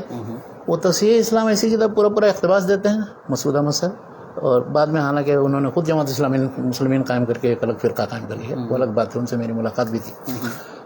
مگر یہ کہ اس میں کہیں ایک تو ایک غلط سلط الفاظ نہیں استعمال کیے، شخص کو گالی نہیں دی ہے. دوسری چیز کہ جو وہ کہنا چاہتا پورا کا پورا اقتباس دیا، اور اس کے بعد سنجیدہ انداز میں ان کا مناقشہ کیا. اس طرح کی کتابیں مطلب گنی چنی ہیں، بس 10-15 کتابیں آپ کہہ سکتے ہیں پورے اس مناظراتی لٹریچر میں، بلکہ کہا جائے تو 20 الماری بھر جائے گی وہ سارے مناظراتی لٹریچر. اس میں 10-15 کتابیں سے کہ جس میں انصاف کے ساتھ کسی مسئلے کا رد یا مناقشہ یا جائزہ لیا. انہی میں کتاب معیار الحق بھی ہے. معیار الحق میں کہیں کسی کو گالی نہیں دی، سارے اتنے اقتباسات، اتنے نصوص دے دیے ہیں. اس کے بعد پھر اب آپ جو اس سے نتیجہ نکالنا چاہتے ہیں نکالیے، وہ یہ کہنا چاہتے ہیں آپ سے. تو اس طرح کی چند کتابیں، تھوڑی سی کتابیں. تو ہم لوگ تو یہاں تک آ رہے ہیں دیوبند کو اس حیثیت سے دیکھا، خاص طور سے دیوبند نے یعنی ایک اسلامی قلعہ کی حیثیت رکھتا ہے. جو صورتحال تھی 1857 کے بعد، اس میں اس کا قیام اس مطلب بے سر و سامانی کے عالم میں اس بے نفسی کے ساتھ، اور مطلب دیکھتے دیکھتے اتنا بڑا ادارہ بن 2 صدی سے پہلے اتنا بڑا مطلب کیا کہتے ہیں ادارہ بن جانا، جس کے عالمی اثرات ہوں، اور 1.5 لاکھ کے قریب مطلب فارغین ان کے نکل چکے ہیں. بہت بڑی تعداد ہے. انہوں نے جو مختلف میدانوں میں کام کیا، شاہکار کام کیا، ان کو کس طرح سے آپ دیکھتے ہیں؟ جیسے دیکھیے انہوں نے تو بہت میدان میں، مطلب ایک تو عام دعوتی اصلاحی کام تو بہت کیا ہے انہوں نے، ہر جگہ جا کر کے. میں نے بتایا جیسے بدعت وغیرہ کے رد میں، یا اس طرح سے رسم و رواج وغیرہ کے رد میں، سارے دائی ان کے مدرسین سب پھیل گئے سارے مدارس. دوسرا انہوں نے یہ کیا کہ علمی کتابیں مختلف تصانیف، وہ تفسیر ہے، حدیث ہے، فقہ ہے، ہر باب میں ان کی تصانیف. لیکن افسوس یہ ہے مجھے دارالعلوم دیوبند کے منتسبین کو کہنا یہ ہے کہ بھئی کم سے کم کوئی ایک بیبلیوگرافی تو تیار کریں نا، جو دارالعلوم دیوبند کے فارغین یا منتسبین یا جو بھی دیوبندی علماء ہیں ان کی تصانیف پر مشتمل ہو، کلاسیفائڈ ہو، کسی کتاب کے بارے میں پتہ چلے کہ وہ کب چھپی تھی، کس کے رد میں ہے، کس موضوع پر لکھی گئی. تو میں نے کوئی بیبلیوگرافی نہیں دیکھی. علماء حدیث نے تو تیار کی ہے، اور پھر دوسرے لوگوں نے تیار کی، لیکن ان کے علماء دیوبند کی کوئی بیبلیوگرافی جس سے ہم بتا سکتے ہیں 20 کتابوں کا نام، اس لیے کہ ہم نے دیکھی وہ کتابیں. اب تفسیر میں جو کتابیں ہیں ان کی، مثال کے طور پر مولانا محمد ادریس کاندھلوی کی، مفتی محمد شفیع صاحب کی جو کتابیں تفسیر قرآن سے متعلق ہیں، یا اس طرح سے حدیث کے باب میں جو انہوں نے جو شارح شروع حدیث لکھی ہیں انہوں نے، لامع الدراری ہے، العارف الشدی ہے، اس طرح سے معارف السنن ہے مولانا محمد یوسف بن نوری وغیرہ کی، بڑی تعداد میں کتابیں لکھی ہیں اپنے منہج کے مطابق. انہوں نے حدیث کی کتابوں کی شرح لکھی. فقہ میں تو بڑے بڑے موضوعات انہوں نے شائع بھی کیے ہیں، پرانی کتابیں بھی ایڈٹ کر کے شائع کی ہیں اور بڑا کام کیا. اس میں خاص طور پر جدید مسائل کے سلسلے میں مولانا تقی عثمانی صاحب ماشاء اللہ جدید جتنے فقہی مسائل ہیں پیش آتے ہیں ان نوازل سے متعلق بہت اچھا لکھا ہے انہوں نے، بعض مسائل سے متعلق اچھی رہنمائی کی.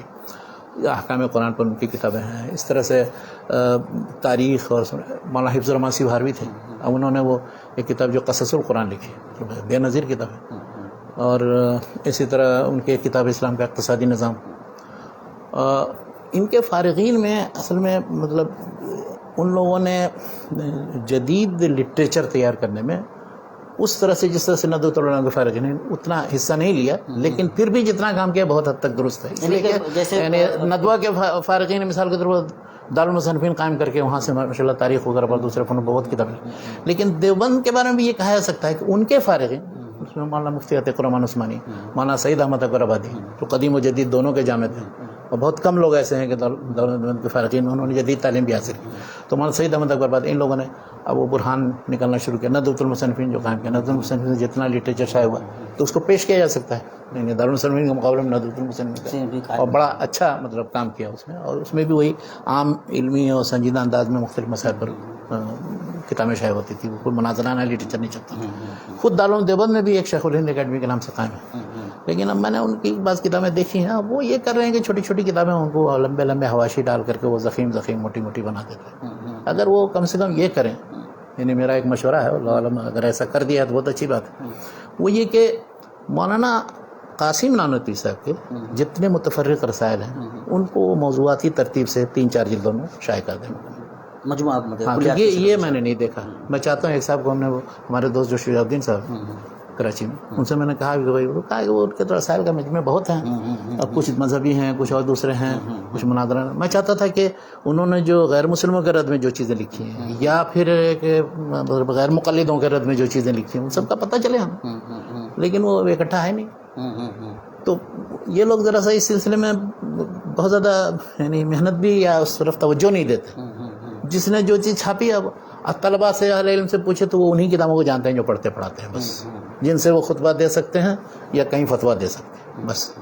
تو علمی طور پر معلومات کے لیے ان کی بیبلیوگرافی بنانا، ان علماء کے حالات پر کتابیں، ایک تذکرہ مشائخ دیوبند ہے اور بھی اس طرح سے علماء دیوبند کے حالات پر بعض مجموعے ہیں، لیکن اس میں سارے علماء کے حالات نہیں ملتے. بہت مشہور علماء کے آپ کو ملے. ایک کتاب چھپی 20 بڑے مسلمان، مگر اب اس میں ایک مولانا آزاد کو تو ایک شمار کیا ہے، لیکن باقی جتنے 20 بڑے مسلمان ہیں سب دیوبندی ہیں، دوسرا کوئی بڑا مسلمان نہیں تھا. 19ویں-20ویں صدی میں سب بڑے مسلمان سب بہت دیوبندی ہیں. انہوں نے اپنے ظاہر اپنے حساب سے لکھا ہے، لیکن تو عنوان ایسا نہیں ہے نا، 20 دیوبندی بڑے مسلمان کہتے، 20 دیوبندی بڑے علماء کہتے. اگرچہ مولانا ابوالکلام آزاد تو اس میں کسی طرف ہی نہیں، ہاں لیکن اب ان کے بغیر تو ان کا سلسلہ مکمل نہیں ہوگا، تو اس لیے اس کو شامل کرتے ہیں. ہم لوگ اپنے آخری پڑاؤ پہ آ گئے، ٹائم وقت ہو گیا. سبحان اللہ، کیا بات کرتے ہیں. تو کس موضوع پر گفتگو، تو ہم نے مناظرانہ گفتگو کر دی. نہیں کوئی مناظرانہ گفتگو نہیں، ہم تو مطلب ماشاءاللہ دیکھ رہے ہیں کہ انہوں نے کیا صورتحال تھی. یہ سب کچھ ہوا ماشاءاللہ ہے نا، عالمی اثرات ہیں اور فارغین اتنی بڑی تعداد میں نکلے ماشاءاللہ. بلکہ میں تو ذاتی طور پہ سمجھتا ہوں کہ علی گڑھ تحریک کیا معلوم کہاں تک کامیاب رہی نہیں رہی، لیکن دیوبند تحریک تو یہ ہے کہ ہر گاؤں میں آئے، کسی نہ کسی شکل میں ایک مکتب ان کا کام کرتا ہے. اور ماشاءاللہ صحیح ہر جگہ مطلب اتنا سب کچھ ہوا، دنیا اتنی زیادہ آگے بڑھ گئی. مانا جاتا ہے کہ دیوبند ابھی بھی وہاں پہ ہے جہاں پہ وہ تھا، وہ اسی طرح سے اس نے چیزوں کو پکڑ کے رکھا ہو. کیا یہ مطلب بار بار جب دین و دنیا کی تقسیم، مطلب عصری تعلیم اور مطلب دینی تعلیم، یہ ساری باتیں جب آتی ہیں تو دیوبند سامنے آتا ہے، ذہن جاتا ہے کہ دیوبند مطلب اس روایتی طرز تعلیم کا مطلب مظہر ہے. کیا آپ کیا سمجھتے ہیں، کیا واقعتاً ان کو نصاب تعلیم، نظام تعلیم یا یہ جو دنیا کے تقاضے ہیں ان تمام کو سامنے رکھ کر کے کچھ چینجز کرنے چاہیے تھے؟ دیکھیے چینجز کرنے چاہیے یا اس کا احساس سب کو ہے، لیکن چینجز کیے کیسے جائیں، کیا عملی تدبیر اس کی ہو، اس سلسلے میں بہت اختلاف رائے ہے. میری اپنی ذاتی رائے یہ ہے کہ اس طرح کے جو ادارے ہیں جیسے قدیم طرز کے جو مدارس ہیں وہ اپنے طرح سے وہ سارا کچھ پڑھائیں وہاں سے لوگ فارغ بھی ہوں، اس میں اگر آپ کچھ تبدیلی لانے کی کوشش کریں گے تو بہت مشکل ہے۔ آج تک میں نے دیکھا بہت کچھ، میں نے بھی بہت بعض اداروں کو مشورے دیے، کسی نے کوئی مشورہ قبول نہیں کیا، اس لیے کہ ان میں جو محتمیم ہوتے ہیں یا ذمہ داران ہوتے ہیں ان کو یہ سمجھ میں آتا ہے کہ یہ بیٹھ کر کے وہاں سے تو مشورہ دے رہا ہے، عملی طور پر یہاں کی مشکلات سے وابستہ نہیں، تو ہم چپ ہو جاتے ہیں۔ میرا کہنا یہ ہے کہ یہ ادارے جو بھی اپنے پرانے طریقے پر قائم ہیں وہ پڑھ لیں، وہاں سے فارغ ہونے کے بعد جن کو اللہ تعالیٰ توفیق دے تو جدید تعلیم حاصل کرنے کے لیے جدید تعلیم گاہوں کا رخ کریں، یونیورسٹی میں چلے جائیں مثال کے طور پر، کہیں کسی جگہ کسی کالج میں داخلہ لے لیں، اور وہاں جو جدید علوم فنون میں سے جن علوم فنون سے دلچسپی ان میں بیچلرس کورس کر لیں، ماسٹرز کر لیں، تو ان کو پتہ چل جائے گا۔ اچھا، اس میں وہ سارا نقص دور ہو جائے گا جو مدارس میں صرف دیوبندی نہیں، دیوبندی ہوں، ندوی ہوں، اصلاحی ہوں، سلفی ہوں، ان سب میں جو نقص باقی رہ جاتے ہیں 3-4 طرح کے نقص۔ ایک تو کہ عربی زبان میں کمزوری ہوتی ہے، یہ سارے ندوی لوگ جو ہیں وہ فارغین عربی نہیں بول پاتے ہیں اور عربی زبان لکھنا پڑھنا بولنا نہیں آتا۔ دوسری چیز یہ ہے کہ جن مسائل کے سلسلے میں وہ بحث مباحثہ کرتے رہتے ہیں، کچھ فقہی مسائل ہیں، بعض عقیدے کے مسائل ہیں، پوری زندگی اسی میں گزر جاتی ہے، اسی کی تحقیق، تو وہ جائیں گے وہاں تو سمجھ میں آئے کہ جن مسائل میں ہم گفتگو کریں اس کے علاوہ بہت سے دوسرے دنیا کے مسائل ہیں۔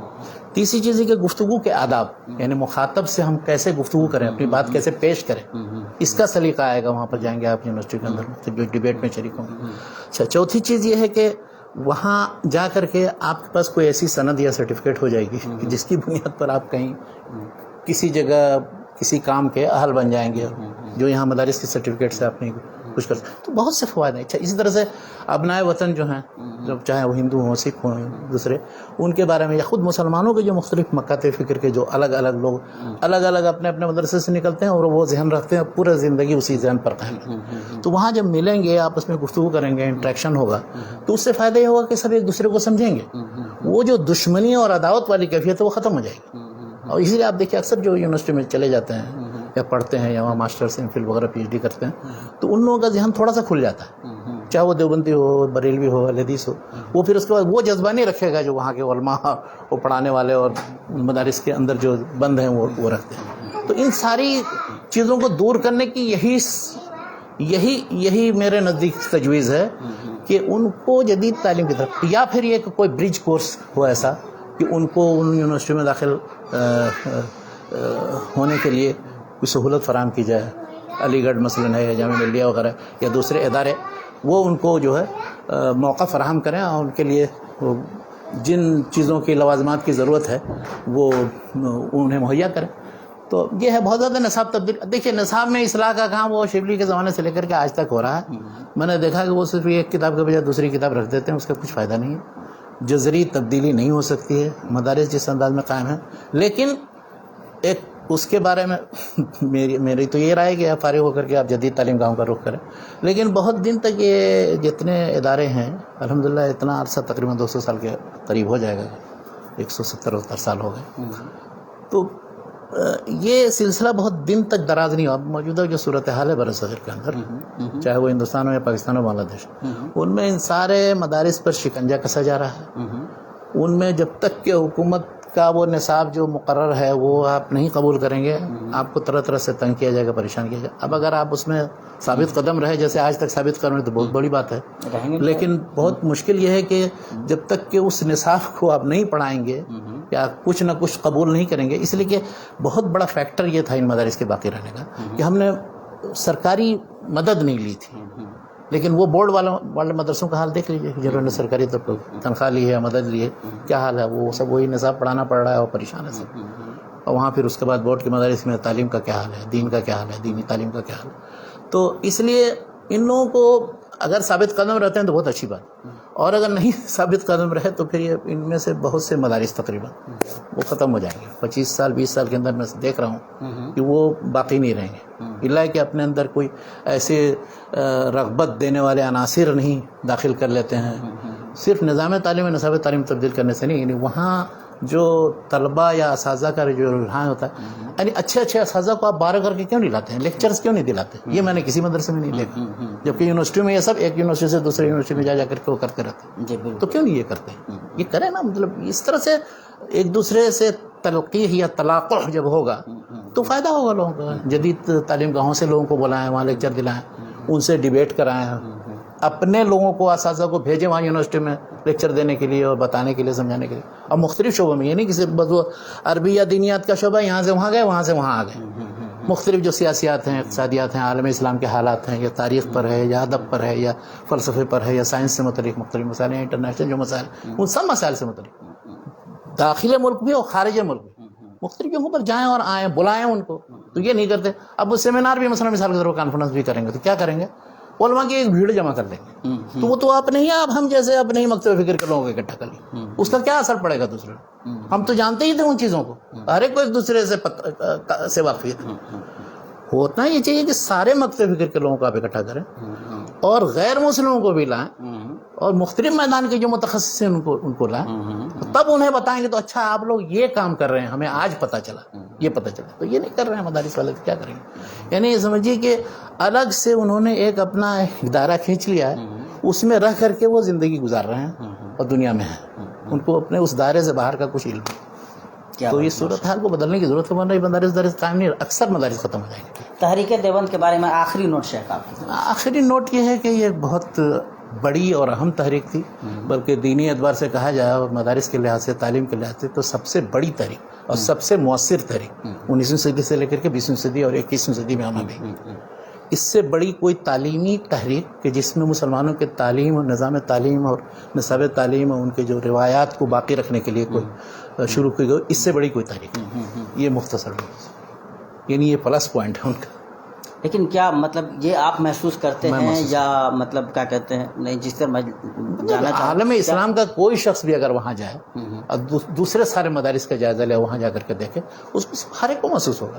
یہ میری صرف بات نہیں, چاہے اظہر سے کوئی چلا جائے یا امریکہ سے کوئی چلا جائے یا سعودی عرب سے کوئی جائے. جی میں یہ کہہ رہا ہوں کہ جو مسلک تھا دارالعلوم دیوبند کا, جو طرز فکر و عمل رہا ہے, کیا آپ یہ محسوس کرتے ہیں کہ رد مطلب کیا کہتے ہیں فرق پہ جو ان کی نظر میں ضالہ ہوں یا جو بھی ہوں وہ, یا پھر مطلب پوری امت کو جس حیثیت سے دیکھنے کا زاویہ ہونا چاہیے تھا اس میں, یا اس تعلیمی تحریک کو جس طرح سے اور بھی ایک اس میں ایک لچک ہونی چاہیے تھی, اس اعتبار سے کیا واقعتاً آپ مطلب یہ احساس رکھتے ہیں کہ اس میں کچھ مطلب تبدیلی کی یا کچھ لچک کی ضرورت تھی؟ دیکھیے, اگر کسی ایسے مکتب فکر سے جس سے آپ وابستہ نہیں ہیں, ان کو آپ کچھ مشورہ دیں گے تو یا تو بہت سے مشوروں پر وہ ہنسیں گے کہ یہ کس دنیا کی بات کر رہے ہیں, ہم نے کس غرض سے قائم کیا ہے, کچھ اس غرض کو سمجھتا ہی نہیں. وہی بات ہے, اگر میں اس تحریک کا جز نہیں ہوں, ان لوگوں سے وابستہ نہیں ہوں, اور ان کے ساتھ ہمدردی کا جذبہ ٹھیک ہے رکھتا ہوں, زیادہ سے زیادہ میں اقتراحات پیش کر سکتا ہوں کہ میں یہ کہوں, یہ کرنا کیجئے اگر آپ, اور یہ بھی کر لیجئے, یہ بھی کر لیجئے.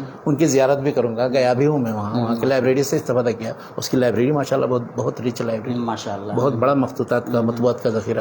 یہ الگ بات ہے کہ غیر مقلدین کا لٹریچر جو قادیانیوں کے ساتھ رکھا ہوا ہے, گمراہ فرقوں کے ساتھ, مقلدین کو گمراہی سمجھتے ہیں. اسی لیے میں کہہ رہا ہوں. تو مقصد یہ ہے کہ ان لوگوں کو اپنے طریقے کے مطابق صحیح تعلیم دیں, اور اس کے بعد جدید زمانے سے آگاہ کرنے کے لیے ان کو جدید تعلیم گاہوں کا رخ. میں یہ نہیں کہوں گا کہ وہ کوئی تبدیل کریں, اس میں نصاب تبدیل کریں, یہ کریں, پڑھاتے رہیں وہی منطق و فلسفہ, علم کلام بھی, کوئی مسئلہ نہیں. وہ چاہے جو کچھ بھی کرنا چاہے, اگر آپ ان کو آپ ان کو مقلدوں پہ اسی طرح ضرب لگاتے رہے, وہ اپنا فتنہ موجودیت پہ اسی طرح کام کرتے رہے, اس طرح وہ جو منہج انہوں نے اختیار کر رکھا ہے. مثلا آپ کسی سلفی کو آپ کہیں کہ کسی بریلوی پر تنقید مت کرنا, شرک و بدعت پر چپ رہنا, مسئلے سے متعلق تم کو دلیل معلوم ہے پھر بھی مت بتانا, کون قبول کرے گا؟ تو اسی طرح سے ان کا حال ہے. وہ جن چیزوں کو غلط سمجھتے ہیں ان پر وہ تنقید کرتے ہیں. بس مشورہ صرف میرا یہی ہے, انہی کو نہیں, سب کو, جو بھی رد کرے کسی پر, مناقشہ کرے تو علمی انداز میں کرے, تان تشنیع نہ کرے, کسی کی طرف کوئی ایسی چیز مت منسوب کرے کہ جس کا وہ قائل نہیں ہے. مناقشہ علمی انداز میں ہو, پورا اقتباس دیا جائے اس کا, یہ ہونا چاہیے. کوئی کسی کے ساتھ مناقشہ, یعنی دو آدمی, میں مثلا اور آپ بہت سے مسائل میں اختلاف رکھتے ہیں, تو کیا مطلب ہے کہ ہم آپ کے ساتھ آج سے کشتی کر لڑنا شروع کر دیں؟ تو کشتی لڑنے کی ضرورت نہیں, لوگ اصل میں کشتی لڑتے ہیں, یہ مسئلہ غلط ہے, پہلوانی کرتے رہتے ہیں, تو یہ نہیں کرنا چاہیے.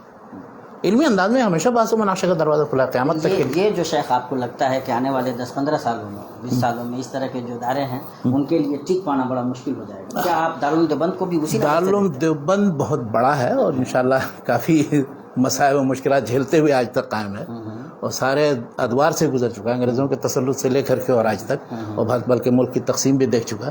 لیکن آپ دیکھیے کہ اس مکتب فکر یہ اتنے ہیں، جہاں بھی گئے جن حالات میں، بنگلہ دیش پھر بن گیا حالت، لیکن ہر جگہ ماشاءاللہ اپنے اپنے طریقے پر قائم، پڑھنے پڑھانے کا سلسلہ جاری ہے.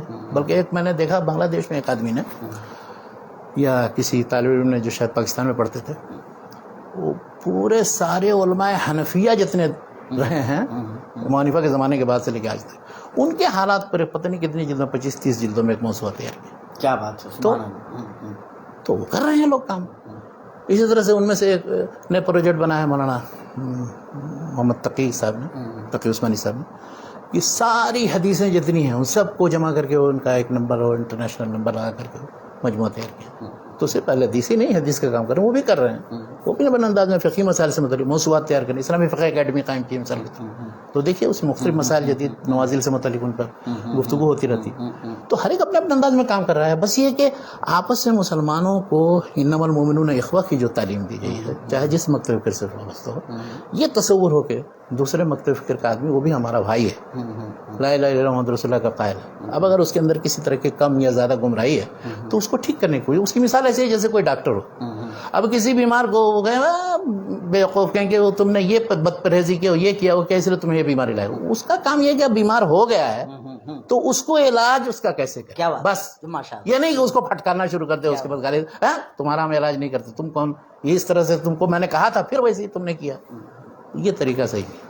تو آپ دارالعلوم دیوبند کو ایک معالج کے طور پہ دیکھتے ہیں؟ بالکل معالج کے طور پر دیکھتے ہیں. کیا بات ہے، ماشاء اللہ. تو بہت بڑا معالج ہے، بہت ہی بلکہ پرانا حکیم وہ ہے نا، طبیب النطاسی ہے وہ. کیا بات ہے، یعنی بہت بڑا حکیم ہے، طبیب ہے. اس لیے کہ وہ اس چیز کو بھی کہتے ہیں کہ مطلب شاہ ولی اللہ کے ورثے کے محافظ ہیں. تو ہم تو ان کو دعوت، لیکن اصل میں اس طرح کے اداروں کی یہ ایک خصوصیت بھی ہے، اور یہ آپ لوگوں کے نزدیک مطلب وہ اس کا نقص بھی ہے. خصوصیت یہ ہے کہ وہ اس طرح جیسے بعد بہت سے متناقضات کو بھی جمع کرتے ہیں اپنے اندر. جیسے شاہ ولی اللہ وسیع القلب تھے، ان کے اندر وحدت الوجود، وحدت الشہود. اس طرح سے فقہاء محدثین کے اختلافات، صوفیہ و فقہاء کے درمیان اختلافات. تو مجدد الفسانی رحمۃ اللہ علیہ کی ساری کوششوں کو انہوں نے گڑبڑ کر دیا جو ہے. نہیں گڑبڑ کیا کر دیا، مطلب انہوں نے توفیق تطبیق کا کام کیا. وحدت الوجود کو تم اس نقطۂ نظر سے دیکھو اور وحدت الشہود کو ایسے سمجھو تو کوئی بہت زیادہ فرق نہیں ہے، کہ تعبیر کا فرق ہے. انہوں نے دونوں کو تطبیق دینی. فقہاء محدثین کے درمیان جتنی لڑائیاں ہیں ان کو بھی انہوں نے تطبیق دینے کی کوشش. تو کیا دیوبند اس راہ پہ ہے؟ وہ تو کہتے ہیں کہ ہم اس راہ پر ہیں. تو میں یہی کہنا چاہتا ہوں کہ وہ توفیق و تطبیق والی راہ اختیار کریں، ہر ایک کے لیے عذر تلاش کرنے کی کوشش کریں، بجائے اس کے کہ اس کو متہم کریں. رد کریں، مناقشہ کریں، علمی انداز میں اس کو چیزیں بتائیں. آپ کا کوئی نقد دارالعلوم دیوبند سے؟ نقد کیا میں کروں، میں تو وہاں گیا ہوں. تنقید اس کے تمام چیزوں کو دیکھنے کے بعد 2-3 پوائنٹ میں آپ کی کوئی تنقید ہو جو آپ کو لگتا ہو کہ اتنی بڑی تحریک تھی، عالم اسلام پہ، عالم دنیا پہ اس کے اثرات مرتب ہوئے، پوری دنیا میں پھیل گئی، اتنا سارا کچھ کیا، اس کے باوجود بر صغیر میں مسلمانوں کی یا مطلب کیا کہتے ہیں اسلامی شناخت کو لے کر کے، مطلب توحید و سنت کو لے کر کے، یا پھر وہ جو مطلب کیا کہتے ہیں توحید و سنت کے وہ مخالف ہیں. توحید و سنت کو انہوں نے وہ نہیں کرا، مگر جو انقلاب کی کیفیت مسلم سماج میں نظر آنی چاہیے وہ کیفیت نظر نہیں آتی. تو کیا آپ کو لگتا ہے کہ اس کے دوسرے وجوہ اسباب ہیں؟ مطلب ملی طور پر ہم بر صغیر میں آپس میں مسلمانوں کے جتنے فرقے ہیں، علماء ہیں، مدارس ہیں، مکاتب فکر ہیں، وہ آپس میں ایک دوسرے سے اتنا لڑتے پھرتے رہتے ہیں کہ کہاں اجتماعی کوئی کام کریں گے اور کامیاب ہوں گے. جو ادارہ بھی بنانا ہے ملی پیمانے پر بھی بنایا ہے تو وہ بھی ملی دھیرے دھیرے وہ کسی خاص مکتب فکر کا ہو جاتا ہے، خاندانی. تو کیا اب یہ بتائیے، تو یہ سب ضرر کا پہلو ہے نا، چاہے دیوبند کرے یا کوئی بھی دوسرا ادارہ کرے. آپ بلاتے ہیں پورے شرح صدر کے ساتھ، سب کو رہابت صدر کے ساتھ، سب آئیے ایک پلیٹ فارم پر ہم کو مل کر کے مقابلہ کرنا. اور ابھی اس وقت تو صورتحال ایسی بر صغیر کی بن رہی ہے، خاص طور پر ہندوستان میں، یو پی میں جو گورنمنٹ ابھی آ گئی. اگر آپ ابھی نہیں سنبھلیں گے، مل کر کے نہیں رہیں گے، مل کر کے مواجہہ نہیں کریں گے، تو اب اکٹھا ہو کر کے تو چلے آئے، اس کے بعد پیٹھ پیچھے سب ایک دوسرے کو برا بھلا کر رہے ہیں، غیبت کر رہے ہیں، گالی دے رہے ہیں. اچھا میں نے عجیب دیکھا، یہ مدارس کی بات تو چھوڑیے، یونیورسٹیوں میں گیا، وہاں شعبہ دینیات وغیرہ میں، عربی کے شعبے میں، اس ہر ایک دوسرے کے سب کا مدرسہ بیک گراؤنڈ ہے. تو وہ جب بات ہوتی ہے تو وہ اس کے بارے میں برا بیان کرتا ہے، وہ اس کے بارے میں برا. میں کہتا ہوں اللہ کے بندے یہ موضوعات نہیں ہے میرے، میں یہ معلوم کرنا چاہتا ہوں کہ یہاں آپ کیا کر رہے ہیں، یہ ادارہ کیا کر رہا ہے، یہاں کا علمی انتاج کیا ہے، یہاں کی ایکٹیویٹیز کیا ہیں، اس سال کون سا سیمینار کس موضوع پر ہوا، آپ کے یہاں سے کوئی پرچہ نکلتا ہے نہیں نکلتا، کسی موضوع سے متعلق کیا تحقیق اور ریسرچ ہے، تو وہ بیان کریں گے. وہ جو فلاں دیکھ رہے ہو نا وہ ایسا ہے اور وہ فلاں ایسا ہے. وہ تو خیر. تو اب یہ سب یہ مدارس کے اگر مجموعی طور پر مدارس، صرف دیوبند کو نہیں میں کہہ رہا ہوں، مجموعی طور پر یہ مدارس میں یہ صورتحال ہے کہ وہ دوسرے کو انگیز نہیں کرتے اور دوسرے کے بارے میں ہمیشہ غلط ہی تصور رکھتے، دوسرے کا کبھی بھی مثبت پہلو جو وہ نہیں لے، وہ قبول نہیں کرتے. ہم لوگ ابھی دیوبند پہ بات کر رہے ہیں. دیوبند پہ آپ کی کوئی بنیادی تنقید شاید؟ یہ کیوں آپ زبردستی، میں تو جو بھی تنقید کروں گا صرف اس میں دیوبند نہیں ہے شامل، وہ تو دوسرے سارے شامل ہیں، سارے مدارس کی بات کر رہا ہوں. اور سب کو یہی نصیحت کرتا ہوں کہ انما المؤمنون اخوہ، اس چیز کو اس کو بس اگر اس میں کمی محسوس کر رہے ہو آپ تو اس کو دور کیجیے، اور اگر کمی نہیں ہے تو اللہ کا شکر ادا کیجیے کہ الحمدللہ ہمارے نزدیک تو سارے مسلمانوں کے سے استفادہ اور سارے لوگوں کے دروازے کھلے ہوئے ہیں. ایسی صورتحال نہیں ہے کہ اب کوئی غیر مسلک کا پڑھتا ہے تو اسے نکال دیا جاتا ہے. دارالعلوم دیوبند سے جیسے ایک زمانے میں نکالا گیا تھا. اس کی کیا وہ سچ میں نکالا گیا تھا؟ کیسے نہیں نکالا گیا؟ تو اسی بنیاد پر کہ اہل حدیث نے اپنا ادارہ الگ سے بنایا. اچھا تو کیا لگتا اس کی ہے وہ پورا اس زمانے میں اخباروں میں آیا تھا. تو کیا یہ آپ یہ تنقید مانتے ہیں کہ بھائی آپ تو ایسا نہیں ہونا چاہیے، اس سے سبق حاصل کریں، اس سے سبق حاصل کریں. میں نے دیکھا جامعہ سلفیہ میں نے پڑھا تو جامعہ سلفیہ میں بہت سے دیوبندی طلبہ بھی پڑھتے تھے. تعلیمی ادارہ کوئی مسلکی فقہی نہیں ہونا چاہیے کہ اس میں نہ پڑھے کوئی دوسرا، کچھ کوئی بھی پڑھے. میاں نذیر حسین محدث دہلوی کے پاس پتہ نہیں کتنے حنفی علماء نے پڑھا ہے اور سب ان کی سند. مولانا عبید اللہ سندھی، ایک طرف دیکھیے کہ دیوبند سے یا تو ان کا اخراج ہوا یا بہرحال وہ علیحدہ ہوئے.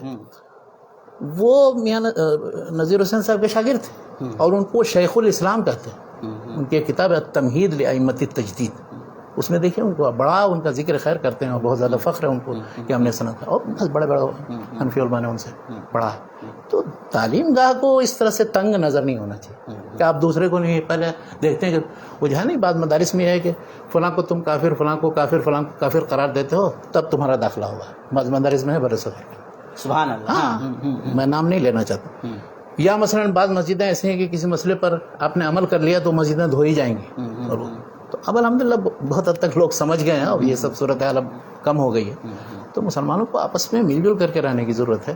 علمی طور پر آپس میں مناقشہ کریں وہ الگ چیز ہے، اور ہر مکتب فکر کے یہاں جو کوتاہی و کمی ہے اس کو وہ محسوس کرے، اور اگر نہیں محسوس کرتا ہے تو اس کا اپنا نقصان نہیں ہے، صرف پوری ملت اسلامی کا نقصان. کیا ہوتا ہے. جزاکم اللہ خیر شیخنا، بارک اللہ فیکم. ہم چونکہ وقت بھی نکل چکا ہے، آئندہ ہم انشاءاللہ ندوۃ العلماء پہ بھی بات کریں گے، اس لیے جو ان سے متعلق ہمارے بعض بھائیوں نے سوالات رکھے ہیں تو انشاءاللہ وہ ٹیکل ہو جائیں گے. جب ہم دوبارہ شیخ کو ندوہ سے متعلق زحمت دیں گے تو وہ باتیں آ جائیں گی. ابھی آپ سے گزارش کریں گے کہ زیادہ سے زیادہ تعداد میں ویڈیو کو بھائیوں تک لے جائیں، ہمارا ساتھ دیں، تاکہ انشاءاللہ یہ جو مطلب ہم گفتگو کر رہے ہیں اور جس کا مقصد ظاہر ہے کہ میرا کوئی مطلب تنقید کرنا نہیں ہے کسی پہ، یا کسی کو چھوٹا یا بڑا دکھانا نہیں ہے، بلکہ ہم علمی انداز میں جو صورتحال ہمارے بر صغیر کی رہی ہے اور ہم کیا سبق لے سکتے ہیں، آئندہ اس کارواں کو کس طرح آگے بڑھا سکتے ہیں، اس نقطۂ نظر سے ہم آگے بڑھ رہے ہیں. ظاہر ہے کہ اس معاملے میں تنقید بھی ہو سکتی ہے، اور تنقید کا مقصد تنقیص بہرحال نہیں ہے. تنقید اس لیے تاکہ جو مطلب پہلو ایسے رہے ہیں جہاں ہم نے کچھ کوتاہیاں کی ہیں تو ہم سیکھ سکیں اور آگے کے لیے ہم بہتر لائے عمل تیار کر سکیں. انہی چند کلمات کے ساتھ شیخ جزاکم اللہ خیر، بارک اللہ فیکم. ہم دعا کرتے ہیں کہ اللہ تبارک و تعالی شیخ کا سایہ تادیر ہم پہ صحت و عافیت کے ساتھ برقرار رکھے اور ہمیں استفادہ کی توفیق دے. آپ سے گزارش کرتے ہیں کہ ویڈیو کو زیادہ سے زیادہ شیئر کریں، لوگوں تک پہنچائیں. جزاکم اللہ خیر و بارک اللہ فیکم. السلام علیکم ورحمۃ اللہ وبرکاتہ. وعلیکم السلام ورحمۃ اللہ وبرکاتہ.